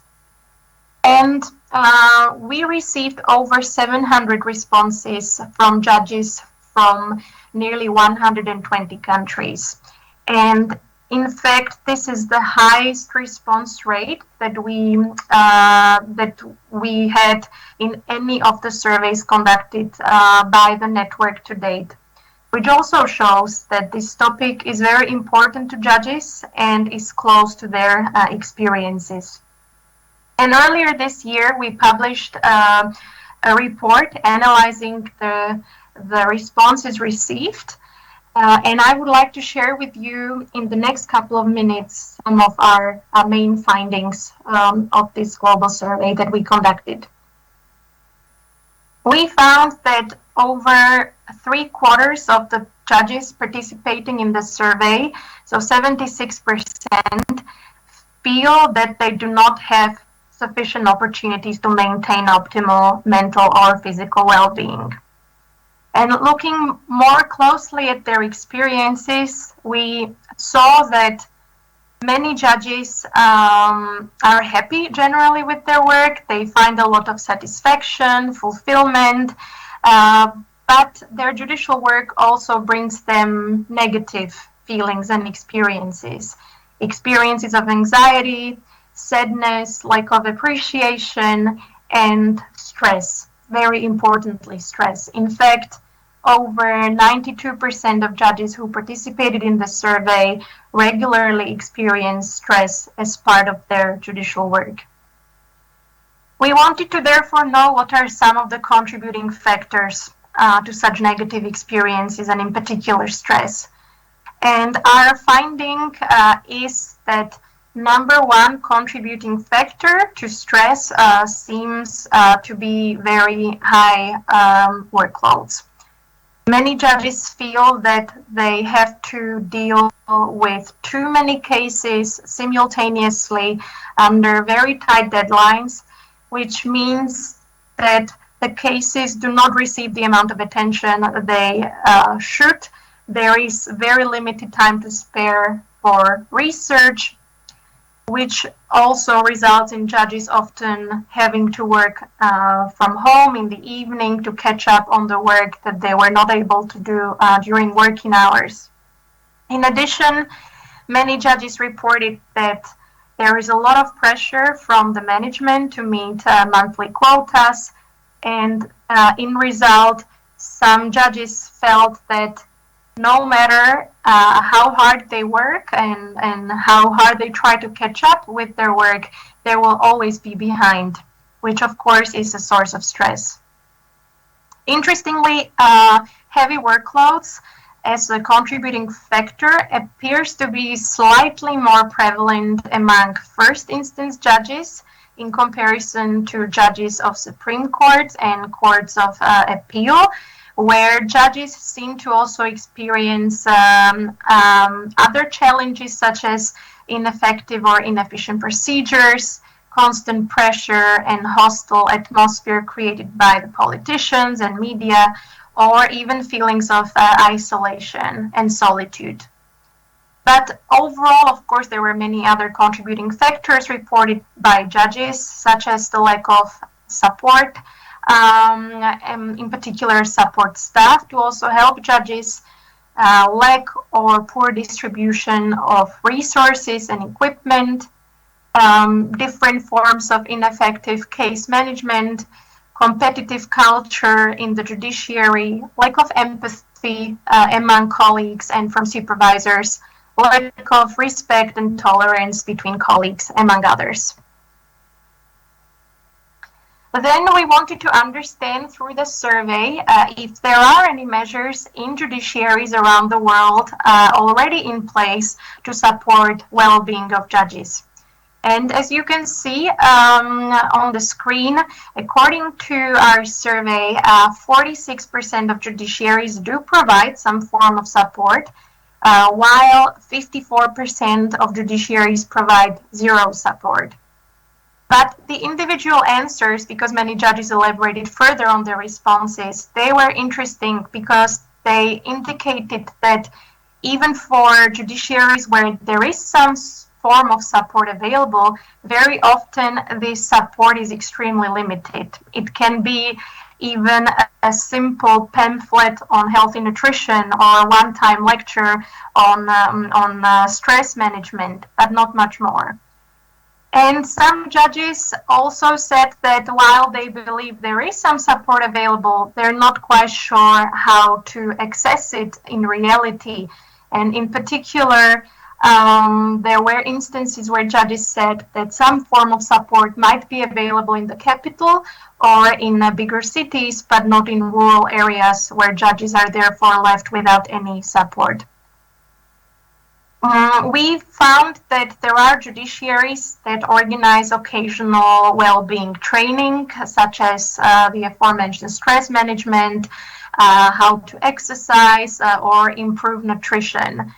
But one judge, and I thought that was a very, very pertinent comment that he made, was that while it is good that judiciaries organize trainings, unless the training is truly effective and useful, he would actually prefer not to undergo any training because it only adds to his workload, which also shows how the dynamics in different judiciaries are.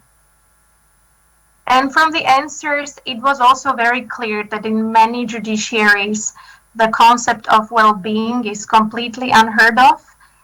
In some countries, judges would feel embarrassed, or they would fear to admit that they are suffering from stress or anxieties because they would fear that they would be seen as weak or incompetent or just not good enough.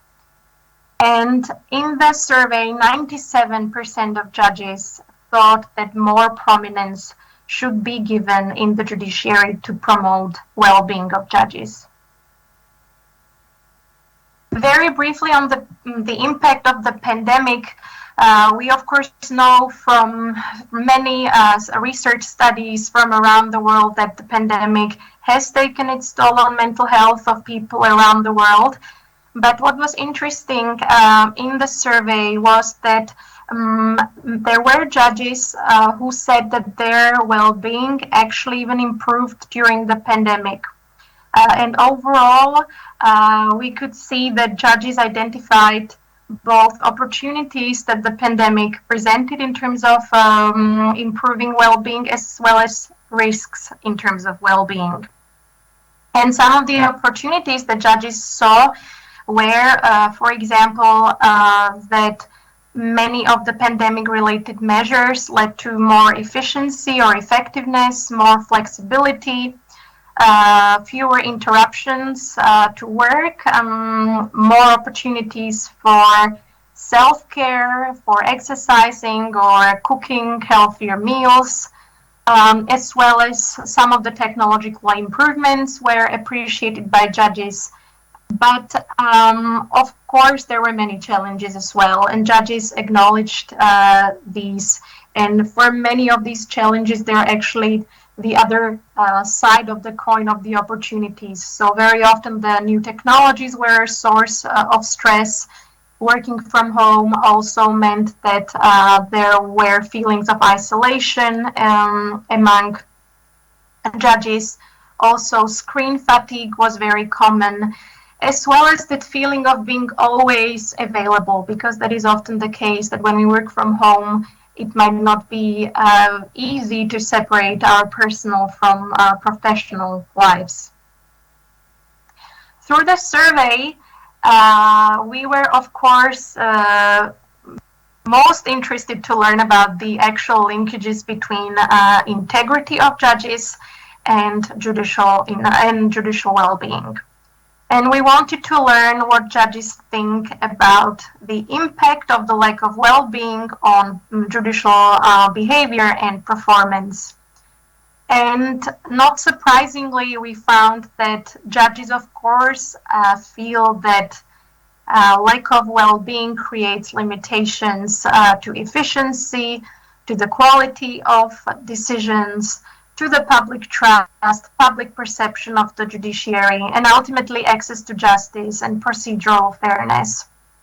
And as one judge nicely put it, if judges are not functioning optimally, both physically and mentally, then of course they cannot perform optimally or interact optimally with court users and colleagues.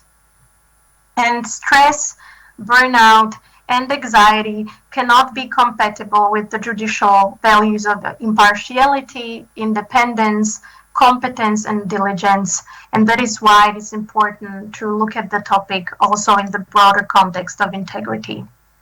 And some concrete negative consequences of frequent stress that judges shared, and you see it in this little word cloud on the screen, they included overall bad performance, frequent mistakes, errors in judgment, lack of concentration, slowness, irritability, decreased ability to stay open and be receptive to submissions, lack of empathy, indifference, possibly resorting more to biases and stereotyping, interpersonal problems, or even lack of energy to try to maintain good relations with colleagues and with the public.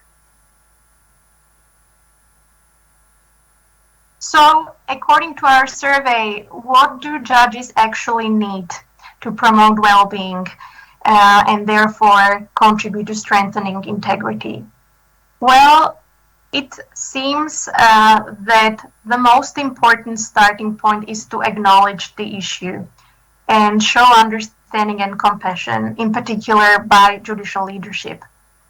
It is unfortunately still a taboo in many judiciaries to speak about stress or mental health. There are stereotypes linked to that, and we need to promote a safe space where everyone can speak up and can feel that they're not alone in their problems. And that is why I believe that also this conference and the focus on judicial wellness is already a really important and much needed space, as it shows the commitment of the region to provide support, which is of course really important to judges. And of course, what judges also need is the actual support. According to our survey, the most needed forms of support appear to be access to psychological counseling.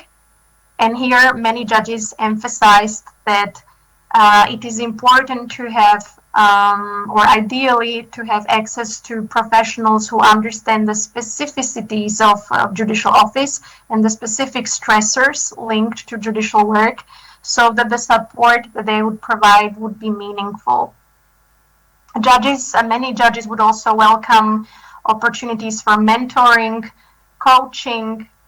Also, we found that many judges would welcome different team building activities, exercise classes, yoga, relaxation or mindfulness sessions, joint trips to nature, or even joint charity work in court, or any other activities that create a nice atmosphere in the judiciary and that help remove feelings of isolation. The survey participants would also welcome training that would be tailored to the different roles that different judges have. in areas of resilience, personal growth, or stress management. But again, it was emphasized that training should be meaningful and really good. Otherwise, it is just an extra work for judges. And many judges also mentioned that they would appreciate more flexibility in working arrangements, which to a certain degree, as I mentioned, was seen as a positive side effect of the pandemic, such as the possibility to work partially from home, having more flexible working hours, better parental support, etc. And lastly, I would just conclude by this slide with regard to what the Global Judicial Integrity Network can also do in this regard. And given the position of the network at the international level, I believe that we are well placed to raise awareness about issues that judges face, to connect judges, promote global discussion, promote peer learning or mentoring, as well as to collect and disseminate existing resources and good practices on the topic. And I would like to invite all of you to join the network to benefit from the work that has been done.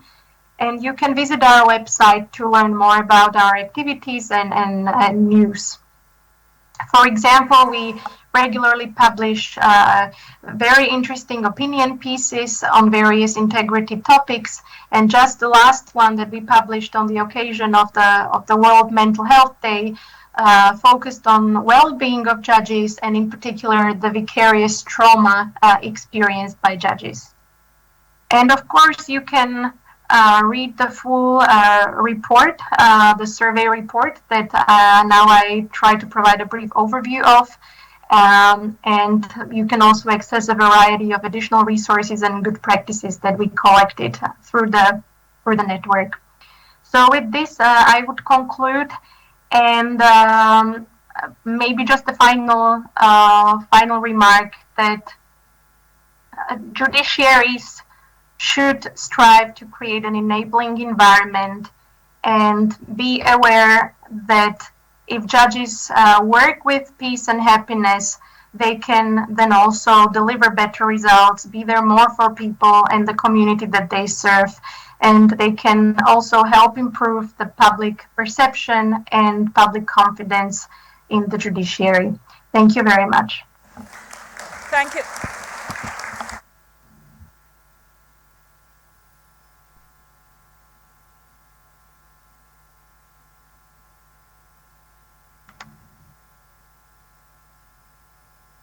Linkages between judicial well-being and judicial integrity online. Exploring linkages between judicial well-being and judicial integrity online. You can Google it, and you'll be able to find more on the report and the data.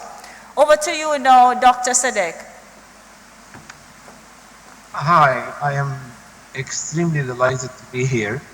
I hope you can hear me okay. I truly wish I was there in person. And I feel talking to you, all of you, is talking to family, talking to friends. I feel honored to be part of this community, and I truly consider it family. I am also delighted to join our wonderful group of speakers today, and really Tatiana mentioned a very, very good point about recognition of my wellness. We are here as human beings. We are here as vulnerable like any other human who need some support and who needs to recognize the issues.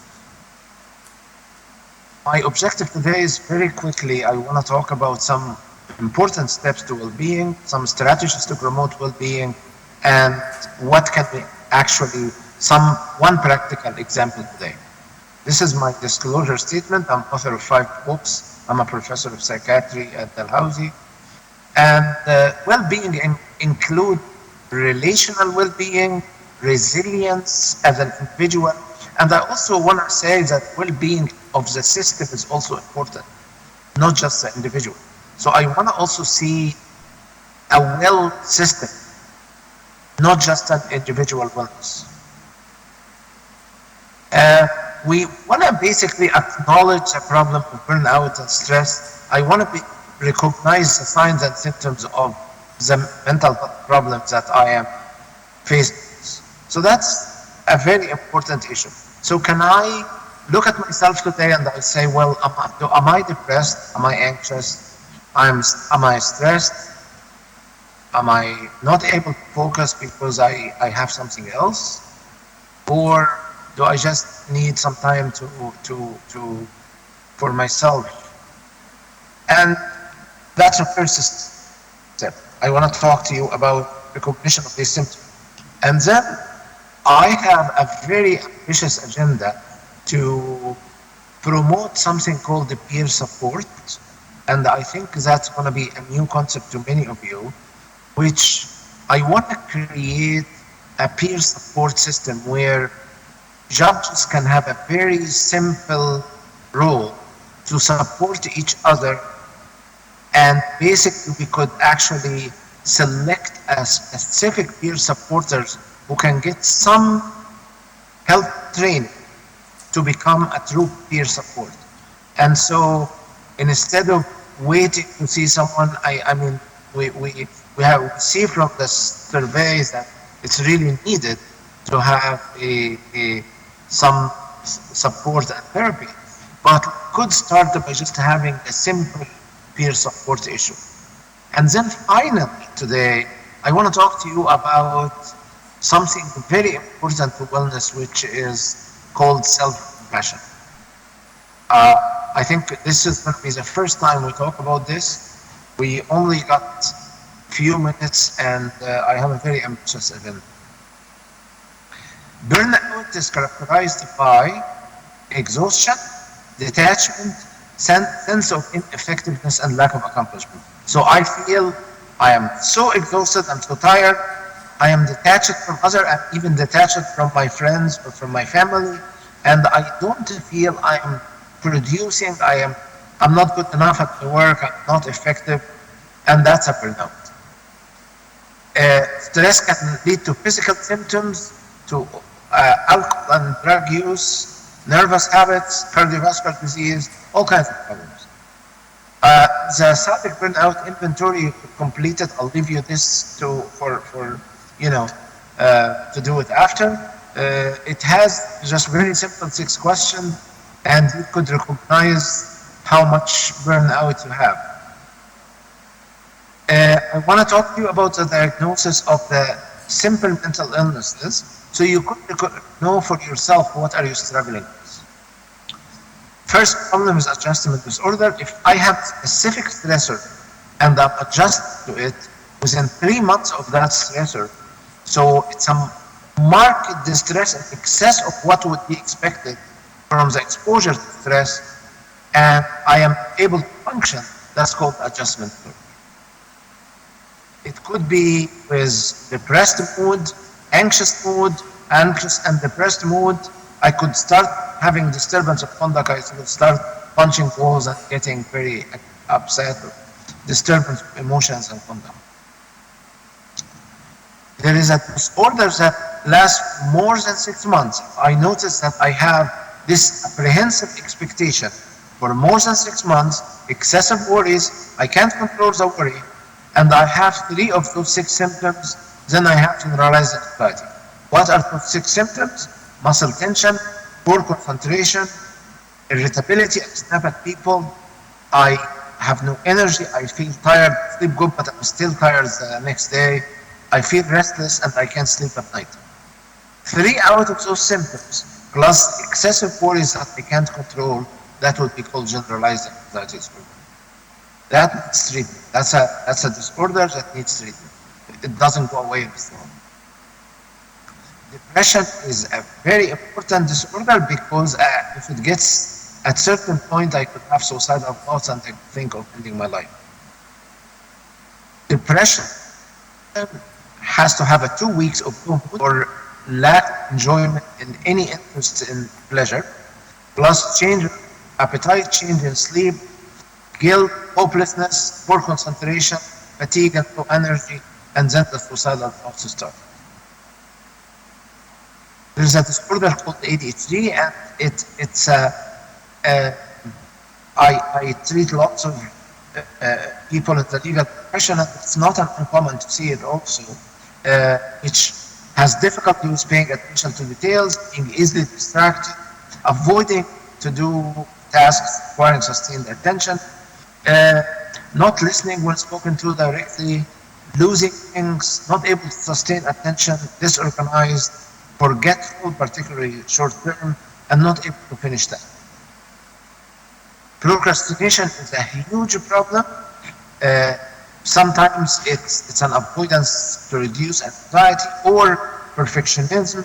So I want things done perfectly to the degree that I don't complete it, because every time I start it, I won't make it perfect. Lack of self-awareness, sometimes overconfidence, false belief about the value. So we need to kind of start by organizations is a very good way for well-being as well. Having organized brain, having organized setting around me, having organizational skills would be very helpful. We want to have the inefficiency in the environment. We want to decrease that, because that leads to dissatisfaction and burnout. We want to start this peer support program, as I told you. This is an ambitious program that I really think is helpful. We started it at Harvard University. We also have it here in Halifax and Dalhousie University, and numerous other universities adopted the peer support program. Basically, we are not going to ask to be a therapist. We're not going to ask you to do any kind of professional training. It's not giving a specific counseling. What we were going to be asked to act as a support for your colleagues, but we are going to give you a little bit of help how to do that. And I am hoping that we can actually start that in the Caribbean. There are barriers to seeking support because people are busy. There is some stigma, as Tatiana mentioned earlier, lack of confidentiality. I'm afraid that if I talk to the psychologist, my information is not secure. Fear of privacy breach. I can't access the service. Sometimes wait list can be a year. I don't want to be identified as the weak person. I go seek support, feeling singled out. I'm not strong. There's a culture of silence and isolation. And some people consider self-care and self-compassion as selfish. So the support system can informal peer support, formal support, that's what I'm looking for.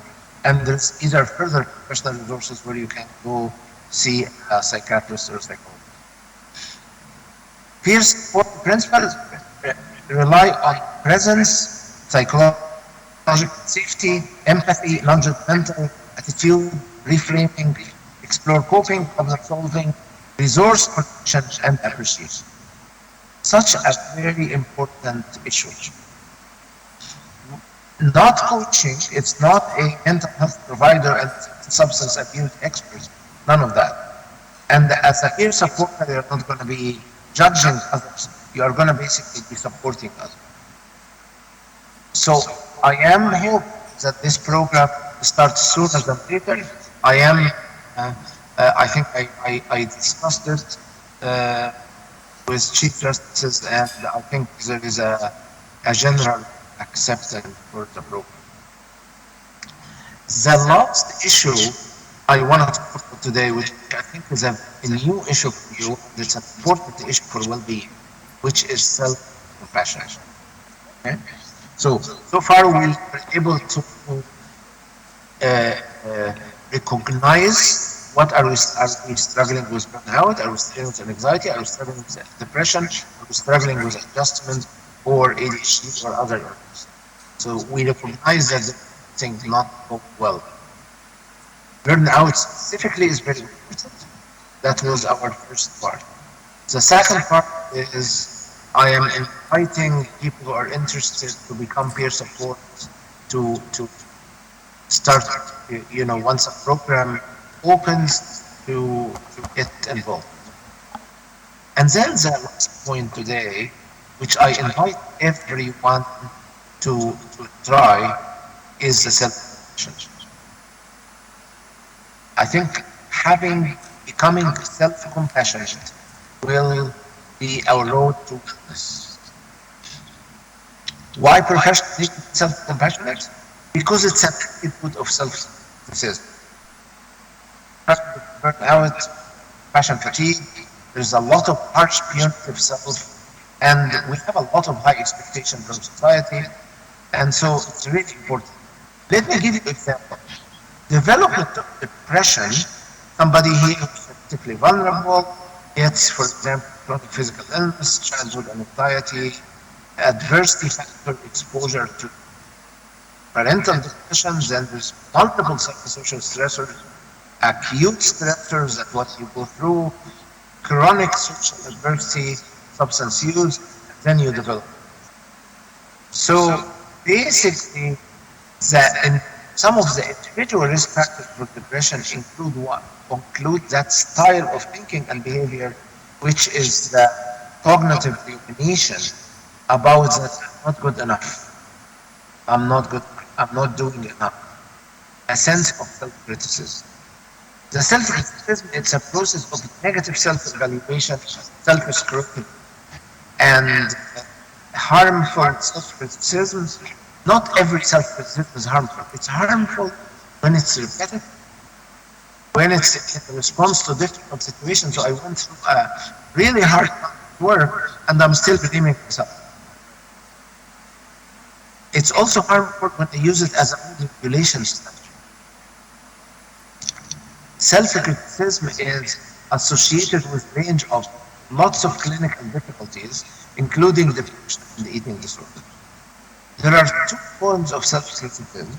One is called hated self, one's called the inadequate self, and both have variable impact on psychological distress found in many clinical populations.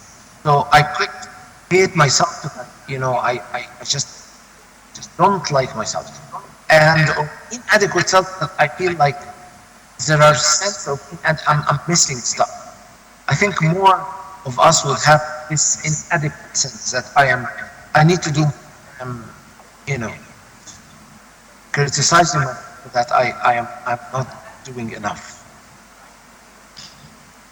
And this affects self-esteem, life satisfaction, your general self, and individual with high level of self-criticism, they have a very hostile self, feeling of shame, guilt.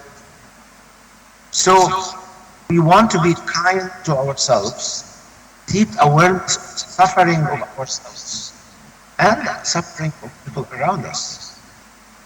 So we want to be basically kind to ourselves and kind to others.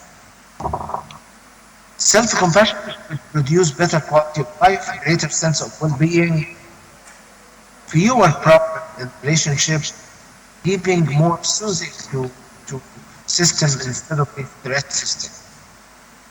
I'll leave you this exercise to see for yourself if you are self-compassionate or not. I find it hard to be kind to myself.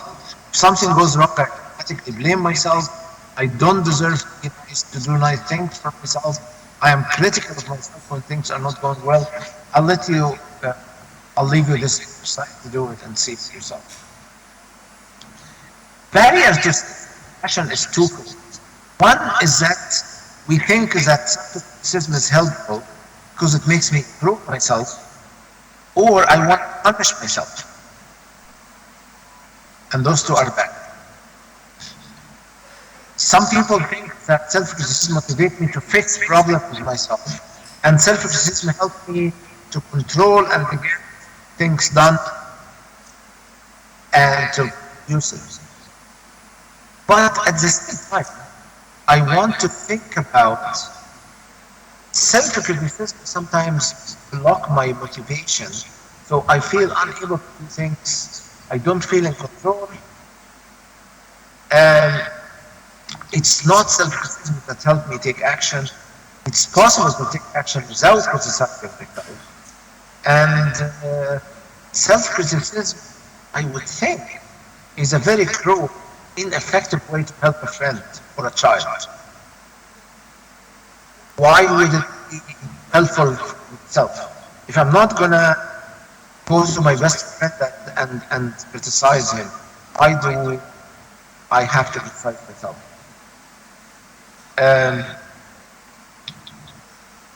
So this is kind of important to think about.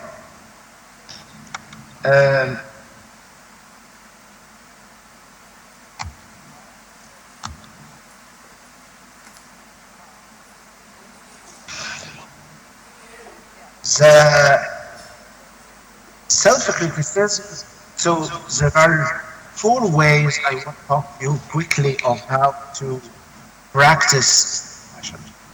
Okay? The first step is to prepare yourself for self-compassion. And to prepare yourself for, you need to get rid of also the negative beliefs about self-compassion, which you feel like is going to make me lazy, weak if I'm compassionate to myself. That's not true. So, to prepare yourself, start by learning how to do some slow breathing every day. Breathe, very slowly, and those are very good techniques for slow breathing. Try to catch your attention. So focus. Try to see where your attention has gone and try to really refocus. That's a very helpful technique. Sometimes even doing mundane tasks like, someone cleaning the room or doing a household job, very helpful to maintain this mundane task. Meditation can be extremely helpful in this regard as well. Creating an ultimate compassionate image. Some people have a compassionate image of a parent hugging them, a compassionate image of your best friend, all kinds of compassion. See what is image can have. Image very powerful. Create a compassionate image for yourself. Use it when you are under stress. Some people use an image of some religious image. Some people use a family image. Whatever works for you, Compassionate image can stimulate those great feelings to take you out of this stressful mode. Create your own image and start using it. I actually did that, and I can't tell you how helpful this imagery is. Also focus on the compassionate communication and see when somebody was kind to you and giving you, how do you feel and what was their facial expression of their tone of voice. You could also have a diary and start writing what is the trigger for my self-critical thinking, what is the self-critical part of me saying, which I believe in it, and then start saying, if that's my best friend, what advice would I give them in this diary? And start changing this attitude, okay? This writing, having a diary is also a very helpful way. There is a compassionate letter writing, and I don't know if you ever wrote a letter to yourself, but I did. Such a helpful exercise. Consider you are writing a letter to your best friend and giving them advice. Do one for yourself and see what you're going to write in this letter. And then finally, appreciate the positive you have. There's a very nice app called Strength Finder too. You can download it for free. Can actually give you a lot of positive about yourself. finally self-compassionate behavior to do self-soothing activities or, practice these self-soothing activities. I think those are, I'm going to leave you the list as well. I'm not going to go through them. Lots of very helpful self-soothing activities. One very important final issue is to take care of others. To make a kind act to someone you care about or even to anyone, cheer someone up, compliment someone about something, show kindness to others. Having self-compassion does not mean you are not going to do your business. No, it means you are going to take care of business and you are going to actually do better at what you do. Self-compassion involves an action plan and the maintenance plan to continue to be compassionate to yourself.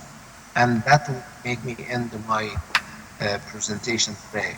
There's a lot on the issues, but I think that's a good introduction. Thank you, everyone. Thank you very much, Dr. Sadek. We'll go straight into Dr. Douglas' presentation.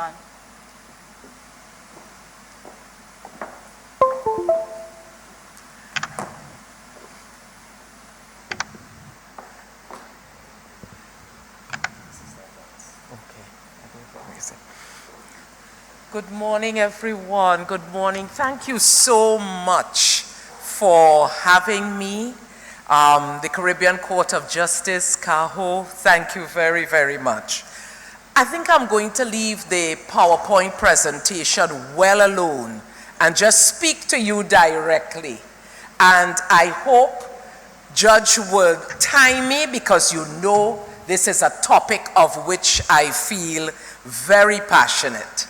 So what I'll be talking about this morning in connection with my two colleagues would be judicial wellness.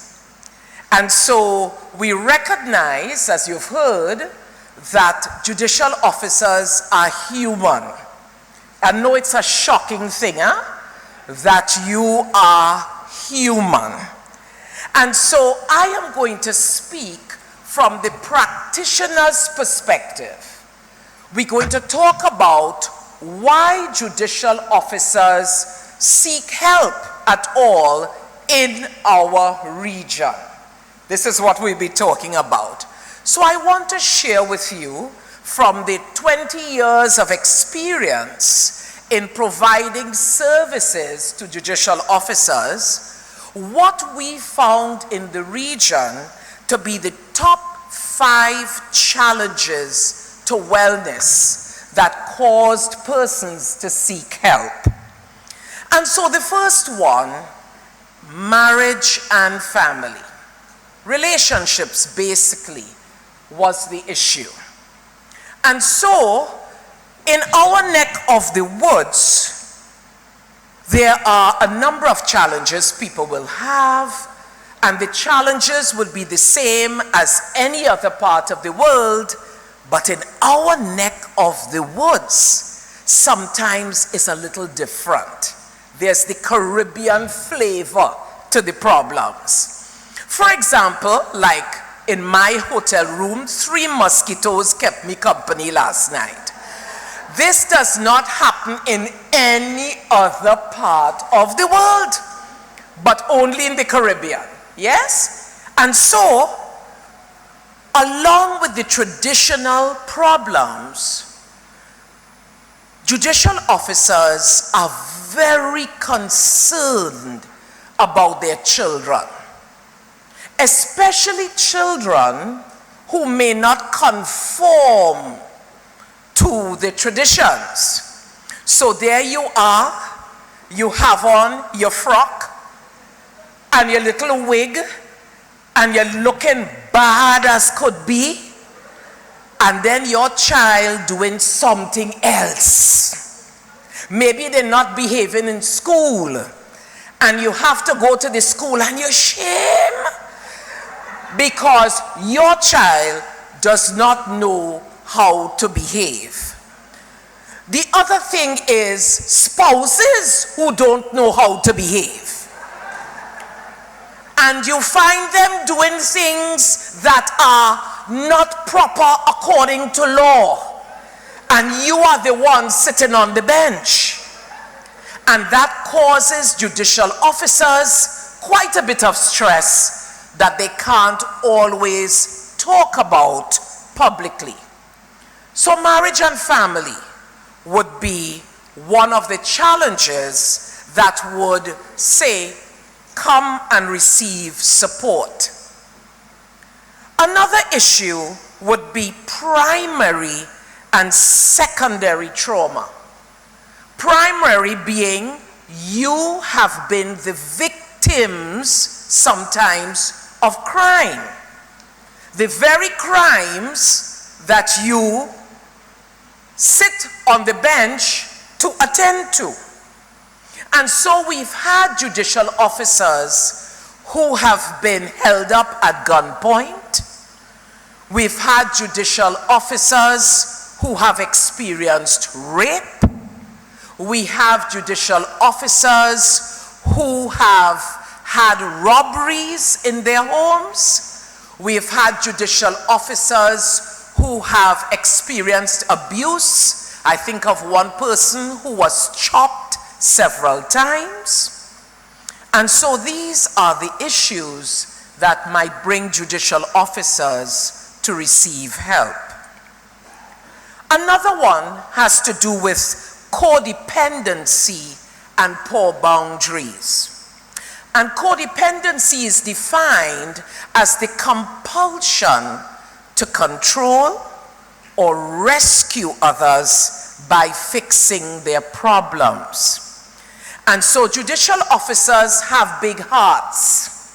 And because you have big hearts, sometimes people come to take advantage of you for help.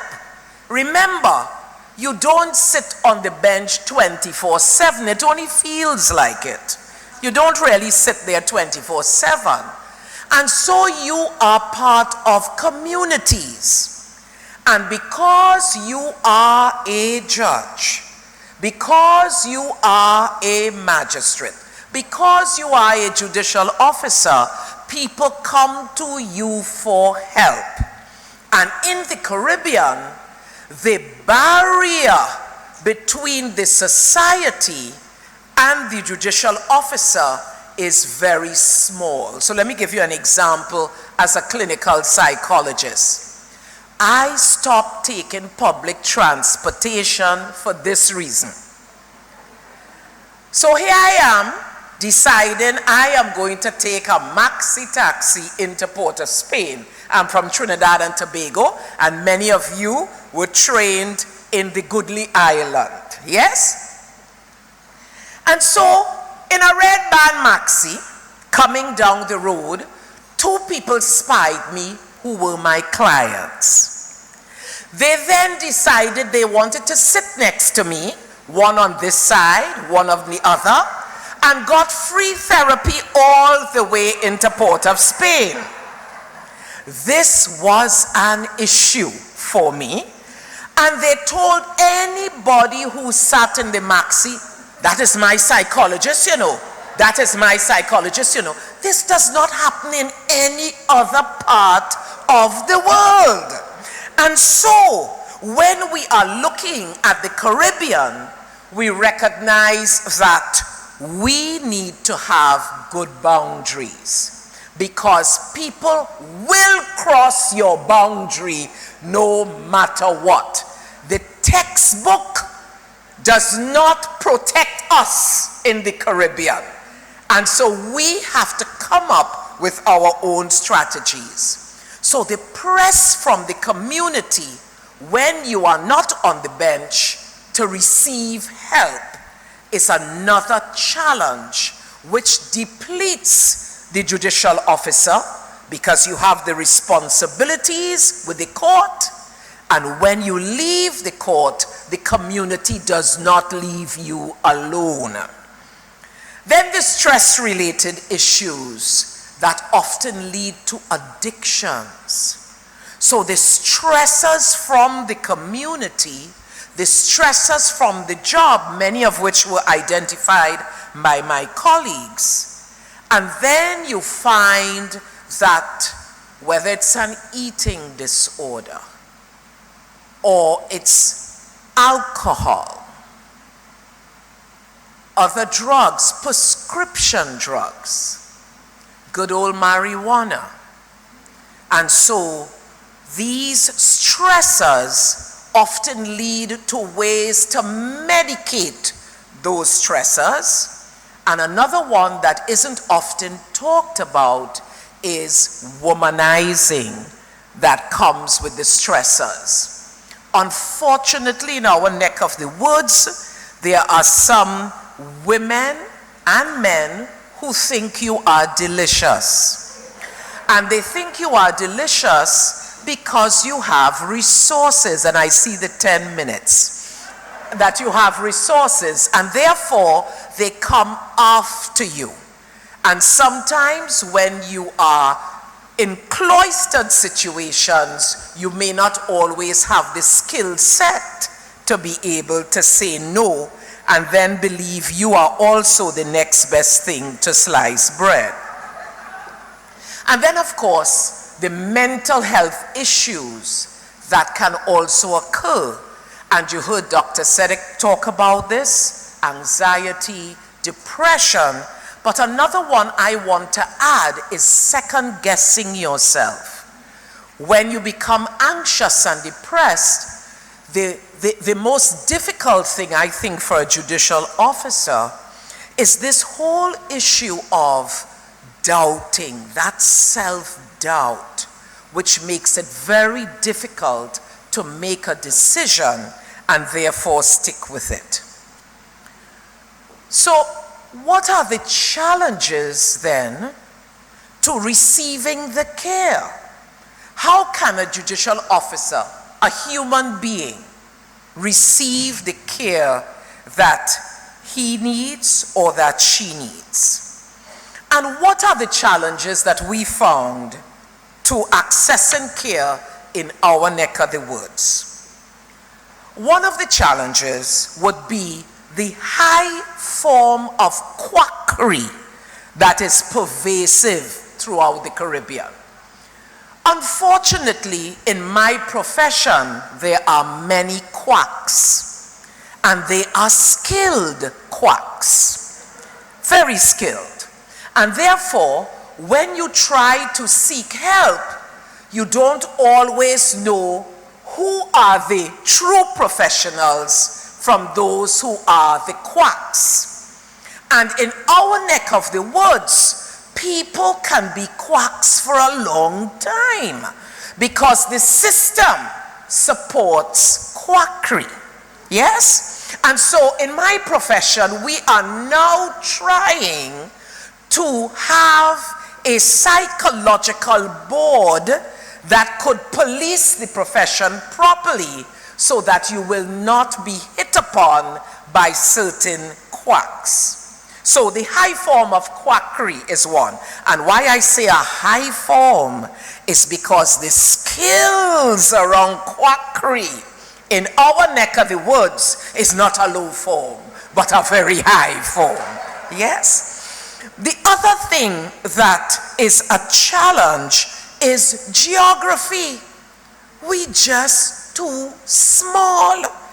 Everybody up inside your business. So it becomes very difficult to find private spaces to be able to unburden so that you can receive the support that you need. I remember not too long ago, we were doing an intervention program. And in the program, one person said, I can't do this program. I always have to recuse myself because another relative doing something wrong in the audience. And therefore I can't do it. The geography, how we related, etc., sometimes make it difficult. Another issue is the lack of privacy and confidentiality. The last thing a judicial officer needs is a person to speak with and unburden with and is afraid that their privacy and confidentiality will be lost. Let me give you an example from another profession. I remember I hired an accountant. And as things started to progress and there was a little abundance, my accountant asked me to borrow money, moving right along. Only in the Caribbean. Yes? And then, of course, we have the issue of stigma. Stigma. A lot of judicial officers in need of support are afraid to engage support because of stigma. I remember one judicial officer whose relative was raped and murdered, and the stress that it caused this officer, and her fear that as she started to decompensate and deteriorate, that her colleagues will stop trusting the judgments that she would make, but worse than that, she will stop trusting herself. And therefore, going to seek help would mean that she could not stay in the land of denial, but would have to face the truth. So, the solution, I will just give one quick solution, and then I will take my seat. I know you are accustomed sitting. That's what you do for a living, but I think I might be pushing the limit for you this morning, so I'll be gracious. So the only thing I would say is this. I really do believe that together with all the services that are provided by the court, that there needs to be established an employee assistance program in every court. When you establish such a program, you reduce the issues of stigma, because it's right there. You reduce the issues of trust, because of course the court would be rigorous in whom they choose, as well as the accessibility would be increased. Because when there is accessibility 24/7, when it could be accessed online or in person or at the person's home, when it can be private and discreet and safe, then it allows much more engagement and you get the support that you need. I have a lot more to say. I am sure you'll be able to tap into the PowerPoint that would be available, but God bless you and thank you so much for the work that you do. It helps me sleep at night. Thank you so much. Thank you so much, Dr. Douglas. Thank you as well, Dr. Sadek, and as well, Ms. Tatiana Beresh. Thank you so much, everyone. There is a video. We will not play the video right now, but I'll ask for at some point before the break that, or during the break for lunch, that you stay back and watch the video. Because the video is actually showcasing the heads of the judiciary and some other key stakeholders to say and send the message that there is a great commitment toward judicial wellness for everyone. A few announcements to make quickly, that we still have places for persons to register. Well, it says we still have registered participants who have not paid. We have about 50 registered persons who have not paid. So I'm going to ask you to go to the areas, to the outside to make your payments. As well, I would like to actually remind you that this evening we have a fantastic fundraising event. That's a Sauce, Stars and Jazz, and that we still have some tickets available for purchase, and that is $50 US for that. So as well, and the final announcement is that we have a fundraising activity at the back outside where we have some items for sale. Please make use of that. Thank you again, ladies and gentlemen.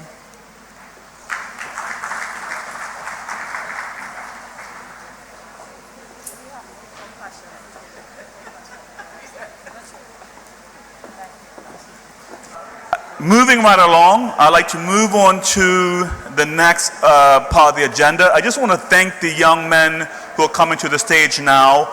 They were bumped twice, and yet they are still willing and able to come and give their presentation. So if you look at your program, we are going to have a VLEX presentation by Lieutenant Colonel Junior Brown, officer in charge of the Faculty of Law at UWI, Cave Hill.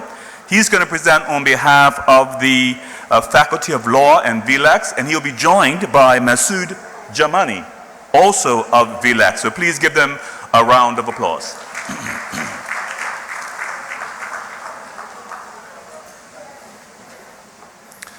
Thank you, Chair. And protocol having been adopted, I just want to say a pleasant good morning to all. At this point, I wish to thank the Chair of CAJO, Justice Jamadar, for the kind invitation to my colleague, Masood Jarami, Managing Director of VLEX, and myself, to share with you this morning at this very important regional conference. Over the last year, I've been involved in a joint UE-CCJ committee, which has been examining some aspects of our legal education.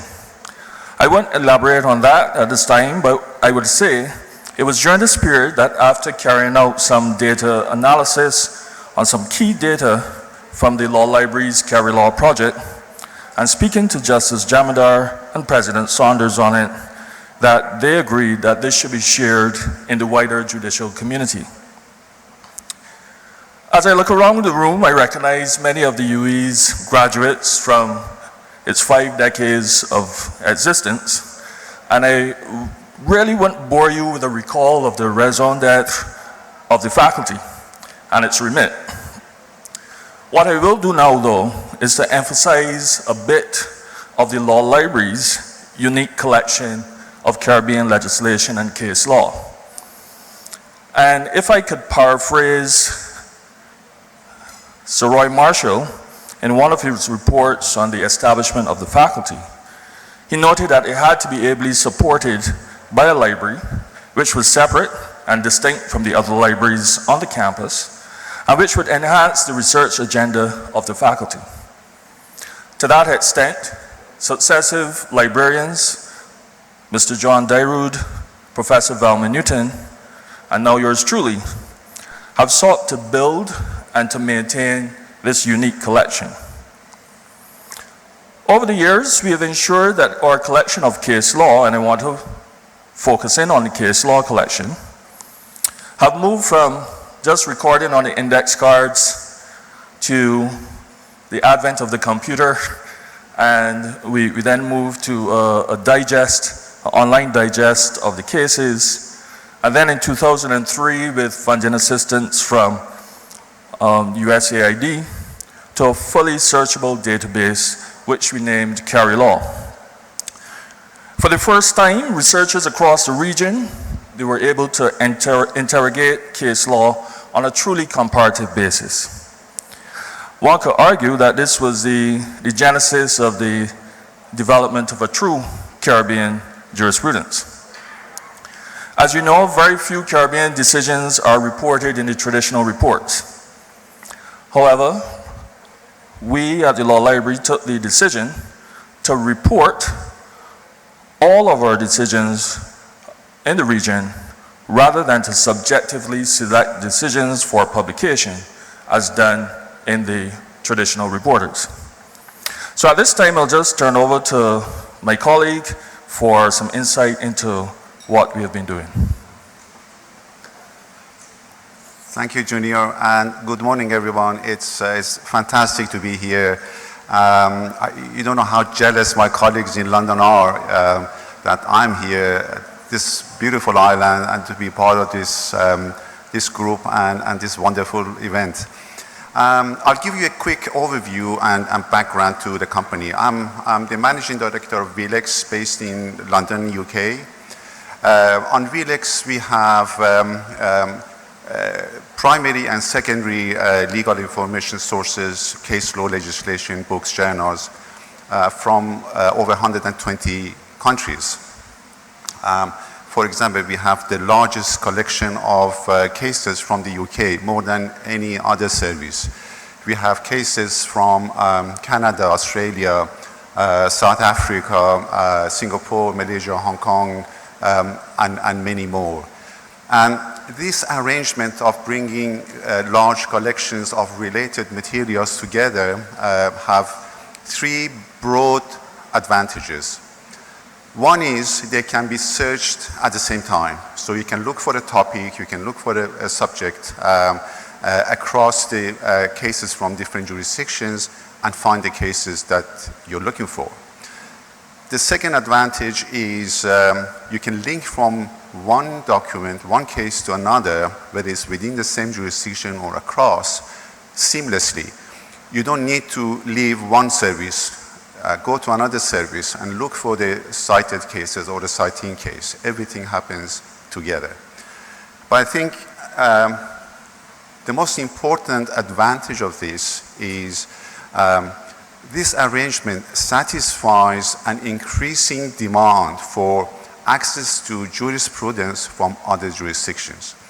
Even if I'm looking at a case and the citing case is not binding in my jurisdiction, it's still important for many researchers, practitioners, academic researchers, to see what the arguments are, what points have been raised, and the decisions. And this is, as I said, a demand which we are seeing across all our customer bases.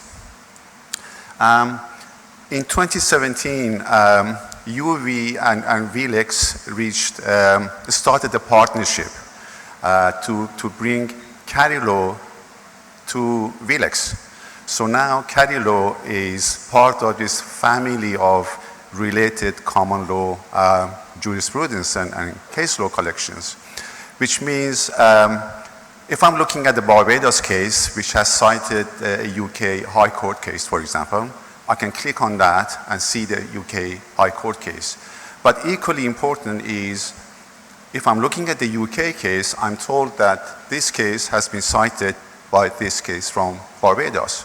And that is what is answering the demand for access to related information. At the time of the transfer in 2017, there were 135 subscribing organizations to CAJO. Recently, that number has gone up to over 400. So the information is now more widely available. Now, these 135 subscribing organizations were from, I think, 18 countries, mostly from the Caribbean region. And that has gone up to, I think, over 28, 10 or 11 from outside the region. And that is really the impact of this wider availability of the jurisprudence, the case law from the Caribbean. There are more, perhaps, profound impacts after the transfer of CAJO to VLEX, which I leave to Junior to explain a bit more. Thank you. We're not done yet. In analyzing the data that we got from the first 4 years of our relationship last year, we discovered some very interesting and very welcome developments. Not only are more Caribbean courts citing more Caribbean cases, but more Caribbean cases are being cited by non-Caribbean courts. So,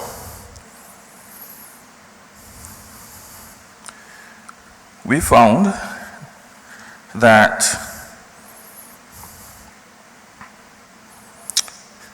right. 2017 was the year that we built the partnership with VLEX. We found that Caribbean cases, the cited, sorry, let me say that another way. Since 2017, we've found in analyzing the data that Caribbean courts cite almost twice as many Caribbean cases. From outside the region, this impact is just as great. So we have an increase of non-Caribbean countries citing Caribbean judgments. A deeper analysis of the judgments have turned up an issue.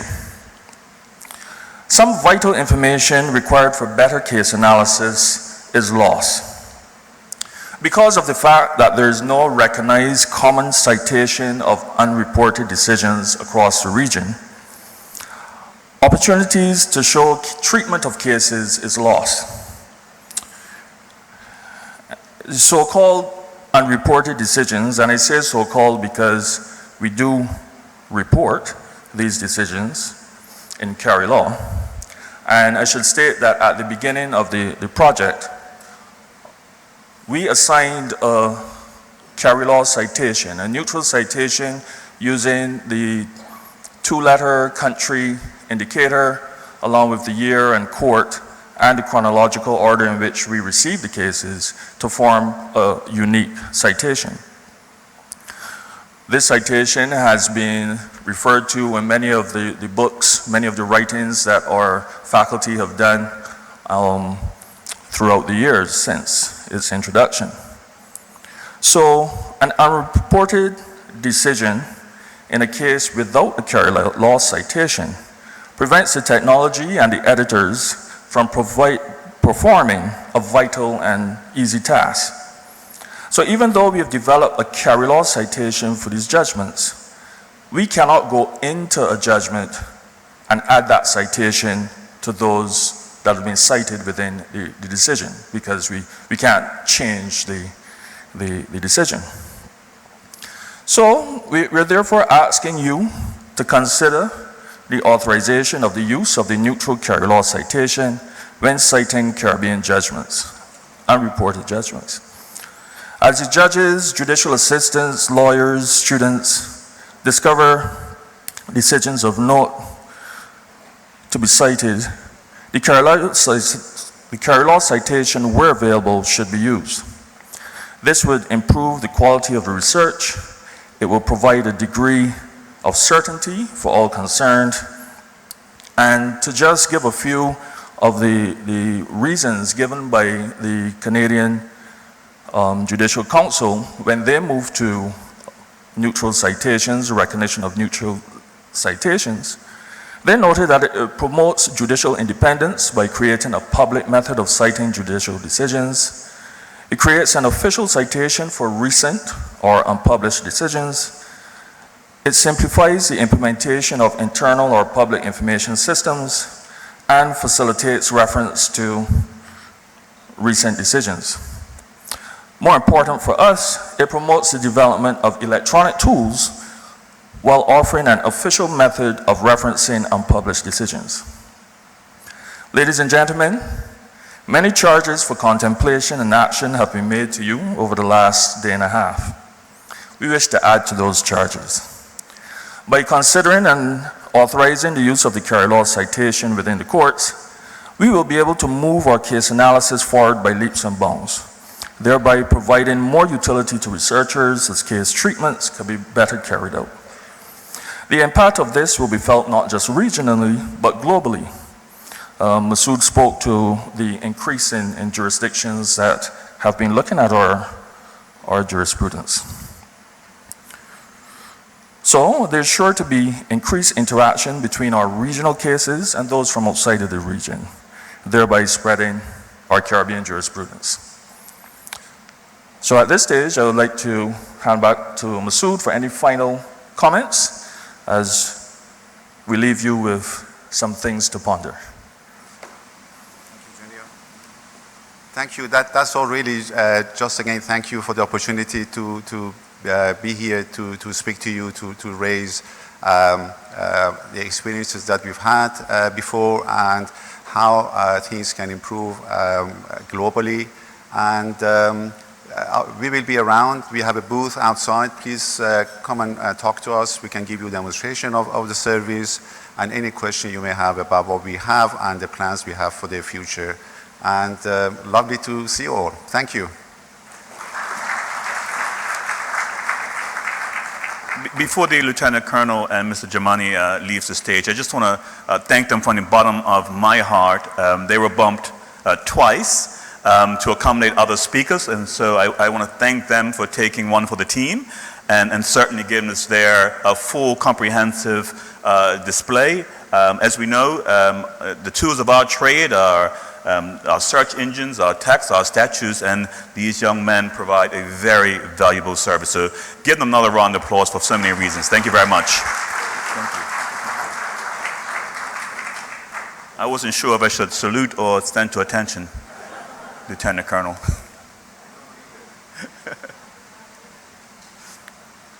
Okay, moving right along, we're going to move to the next portion of the session, and that will be referrals in the original jurisdiction of the Caribbean Court of Justice. So at this time, I'd like to welcome to the stage Justice Winston Anderson, Judge of the CCJ, to lead this presentation, and as well President Saunders, who I understand will present copies of the manual of the head. No? Okay. Scratch that totally. But we will hear from Justice Winston Anderson.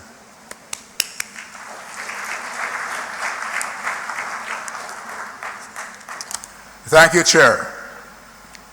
The referral process is provided for in identical terms in Article 214 of the Revised Treaty of Chaguaramas, the RTC, and Article 14 of the CCJ agreement.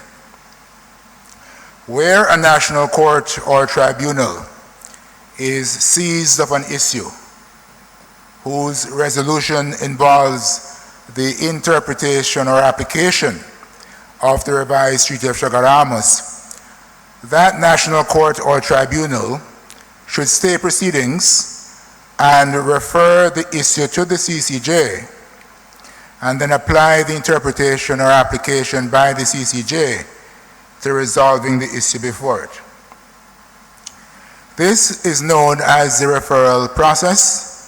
It has many advantages, one of which, perhaps the most important of which, is that it facilitates uniformity of the interpretation and application of the revised treaty. There is nothing unusual about the referral process. Many courts have it. The ECJ, for example, Andean Tribunal of Justice. What is unusual about the situation in the Caribbean is that we are yet to have one referral, whereas there are hundreds, thousands of referrals before the ECJ and the Andean Tribunal. We are yet innocent of the presentation of a referral. To address this seeming anomaly, the CCJ Academy for Law and then the CCJ itself have embarked on a series of initiatives to sensitize the judiciary and the wider legal profession in the region to the referral process. First of all, we have put together a manual for referral proceedings, which you see on the screen in front of you. And secondly, we have put together an instructional video, which we're hoping to show to you very shortly. Thirdly, we have organized a series of educational outreach activities where we will be attending on you in your individual judiciaries and bar associations to further sensitize you to the referral process. At this time, I'd ask please for the instructional video to be shown.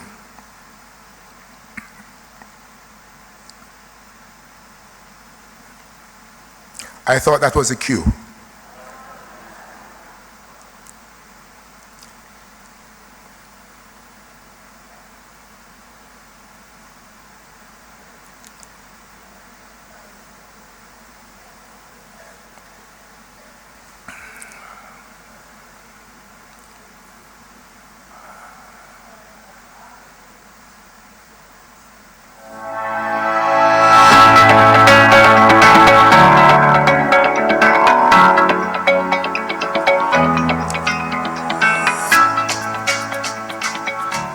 behalf of the President, fellow judges, and the management and staff of the Caribbean Court of Justice, it is my great pleasure to welcome you to this instructional video on the referral obligation enshrined in Article 214 of the revised Treaty of Chaguaramas.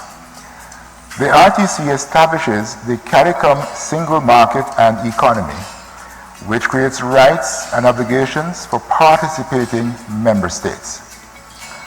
Through these states, legal persons, businesses, and citizens of the Caribbean community have certain rights, and these rights are enforced by the Caribbean Court of Justice in the exercise of its original jurisdiction. An important avenue through which the CCJ may enforce these rights is by way of referrals to the CCJ from national courts and tribunals seeking authoritative interpretations of the provisions of the RTC. In 2000, Mr. Duke Pollard, who later became a judge of the CCJ, wrote the following in his capacity as Director of the CARICOM Legislative Drafting Facility. The rights and obligations created by the CSME are so important and extensive, relating to the establishment of economic enterprises, the provision of professional services, the movement of capital, the acquisition of land for the operation of businesses, that there is a clear need to have a permanent, central, regional institution to authoritatively and definitively pronounce on those rights and corresponding obligations. The Caribbean Court of Justice is that institution, anticipated in 2000 by the late Justice Pollard. In its original jurisdiction, the CCJ is an international court. It is the only court that has the authority to interpret the treaty when there are disagreements concerning the freedom of movement, trade and services, and movement of money within the Caribbean community, popularly known as CARICOM.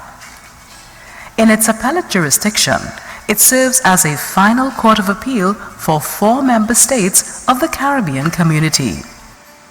By interpreting and applying the revised treaty, which establishes the CSME, the CCJ will determine in a critical way how the CSME functions. The agreement establishing the Caribbean Court of Justice was signed on 14th February 2001. The CCJ, in its original jurisdiction, has compulsory and exclusive jurisdiction to hear and determine matters concerning the interpretation and application of the provisions of the revised Treaty of Chaguaramas. Article 211 of the treaty indicates that such disputes may arise a. between CARICOM member states, b. between CARICOM member states and the Caribbean community, c. through the referral process per Article 214 of the treaty between litigants appearing before the national court, or d. from applications by persons per Article 222 of the treaty when a matter is before a national court or tribunal and a question arises requiring the interpretation and application of the revised treaty. The national court or tribunal does not have the jurisdiction to provide that interpretation or application.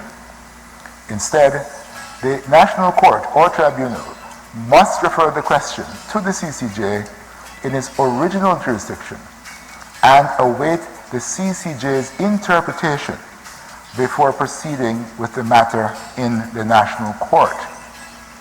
This is called the referral process, and it is provided for under Article 214 of the revised treaty.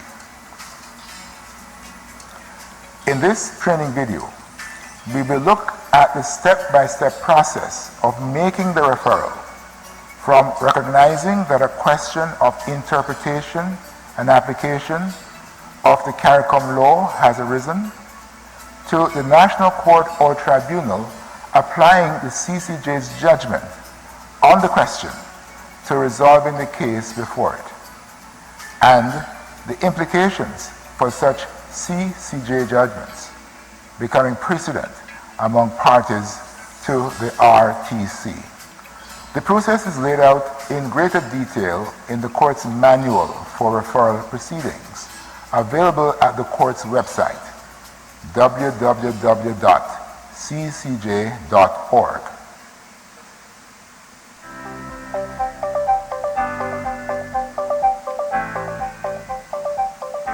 Module 1.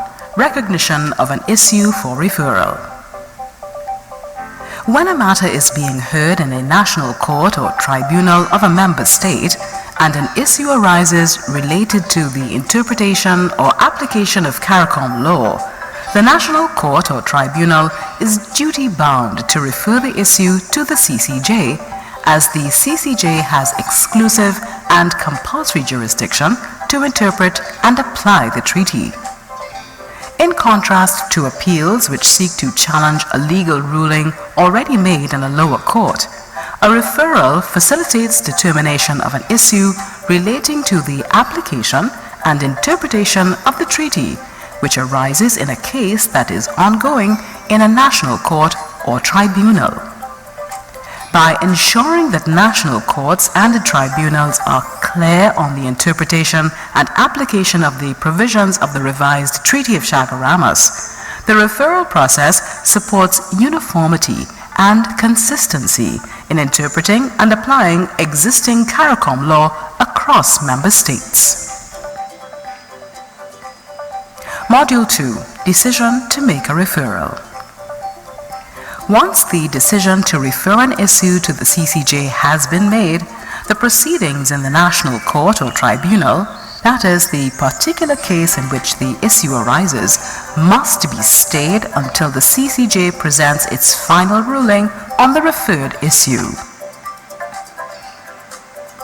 Module 3. Hearing from the parties. The national court or tribunal may hear from the parties to the case in relation to the decision to refer the issue to the CCJ. The parties may be given an opportunity to make submissions. After this step, the national court may proceed to refer the issue if it considers it necessary to do so. Module 4. Initiation of the referral process and content of referral proceedings. Filing a referral begins with completing the prescribed referral form, available for download at ccj.org and at page 14 of the referral manual. The referral form includes the parties to the proceedings, the factual background, legal background, and the referred question or questions. This form is completed by the appropriate officer of the national court or tribunal.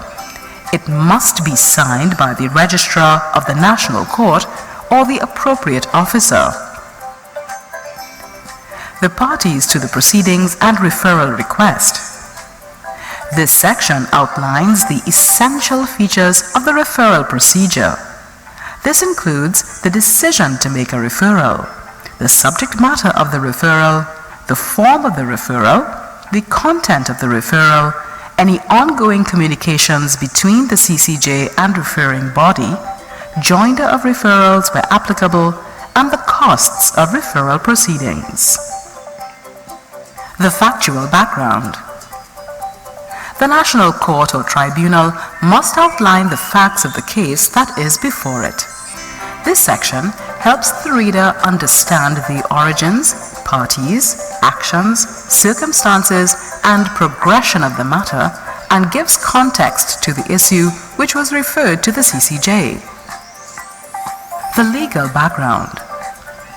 The national court or tribunal should provide a brief description of the legal background of the dispute pending before the referring court or tribunal, and an indication as to why it requires the particular interpretation of CARICOM law.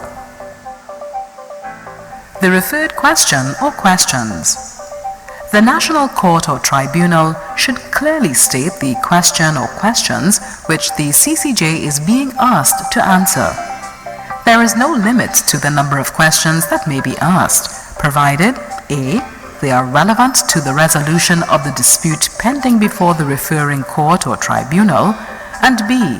They concern the interpretation or application of the RTC or the interpretation, application, or validity of a decision taken by a CARICOM organ or body. The completed form must then be submitted with any notarized supporting documents and additional information to the CCJ through its official e-filing platform. Module 5. Procedure after the referral is filed. According to Rule 10A.2, 5 of the CCJ Original Jurisdiction Rules, within 14 days of the receipt of the referral, the Registrar of the CCJ serves the referral on Member States, CARICOM, and the parties to the proceedings. Where CARICOM or any Member State wishes to be heard on the question or issue referred, they must indicate this to the CCJ within 6 weeks of being served or within any period that the court may stipulate. The court will give directions accordingly. Where the court determines that the matter referred is outside its jurisdiction, it will inform the National Court or Tribunal accordingly, and reasons for this determination must be given in writing.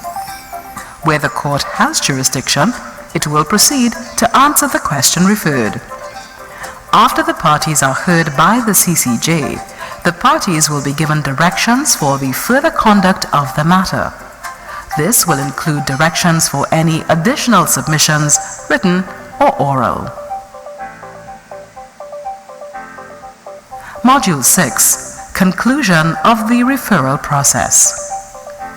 After the CCJ has determined the answer or answers to the question or questions referred, it must give its ruling in writing. The registrar must send the ruling to the person who signed the referral, the parties to the proceedings before the National Court, and any body which made submissions to the CCJ on the referral. The referral judgment will then be published by the court for access by the general public. Module 7. Epilogue to the referral process. The referring court or tribunal must apply the ruling to the facts of the dispute pending before it and deliver judgment in that dispute. Upon delivery of judgment, the referring court or tribunal must send to the registrar of the CCJ a copy of the judgment. Questions and answers. If you have questions on any material in this instructional video, feel free to submit them in writing to referralqueries@ccj.org. If the tutorial is being delivered in person, you may pose questions to the officer or officers giving the tutorial. Please refer to the CCJ's Manual for Referral Proceedings for further details and explanation on this process. It should be noted that there are unique referral provisions in the applicable legislation in Jamaica.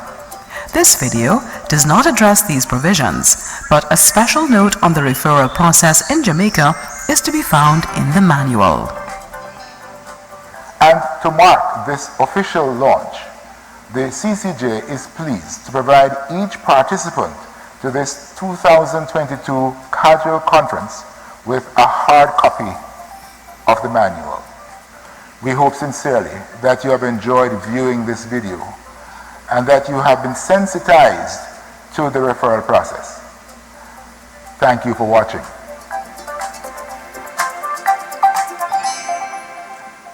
Sorry, I thought there was an applause at the point at which it was said that each of you will receive a copy, a hard copy of the manual. That will be done as quickly as it can be done efficiently, but each person here will receive a copy, a hard copy of the manual. Just to further verse.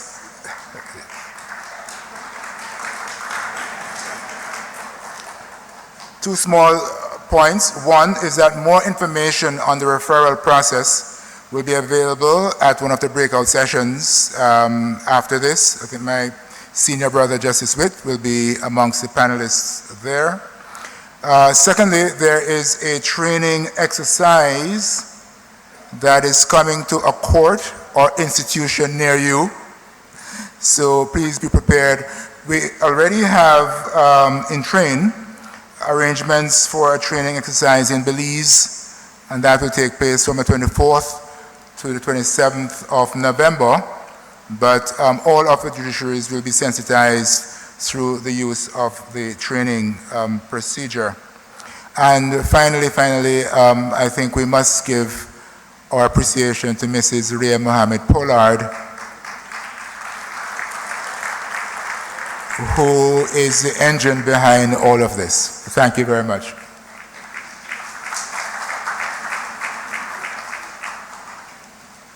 Thank you very much for that, Justice Anderson. Clearly, the CCJ have set the gold standard for how we should be operating and running our courts. So please give them another round of applause. And congratulations and kudos to President Saunders and his team. This is our court, yeah? This is ours. So please, again, round of applause for that.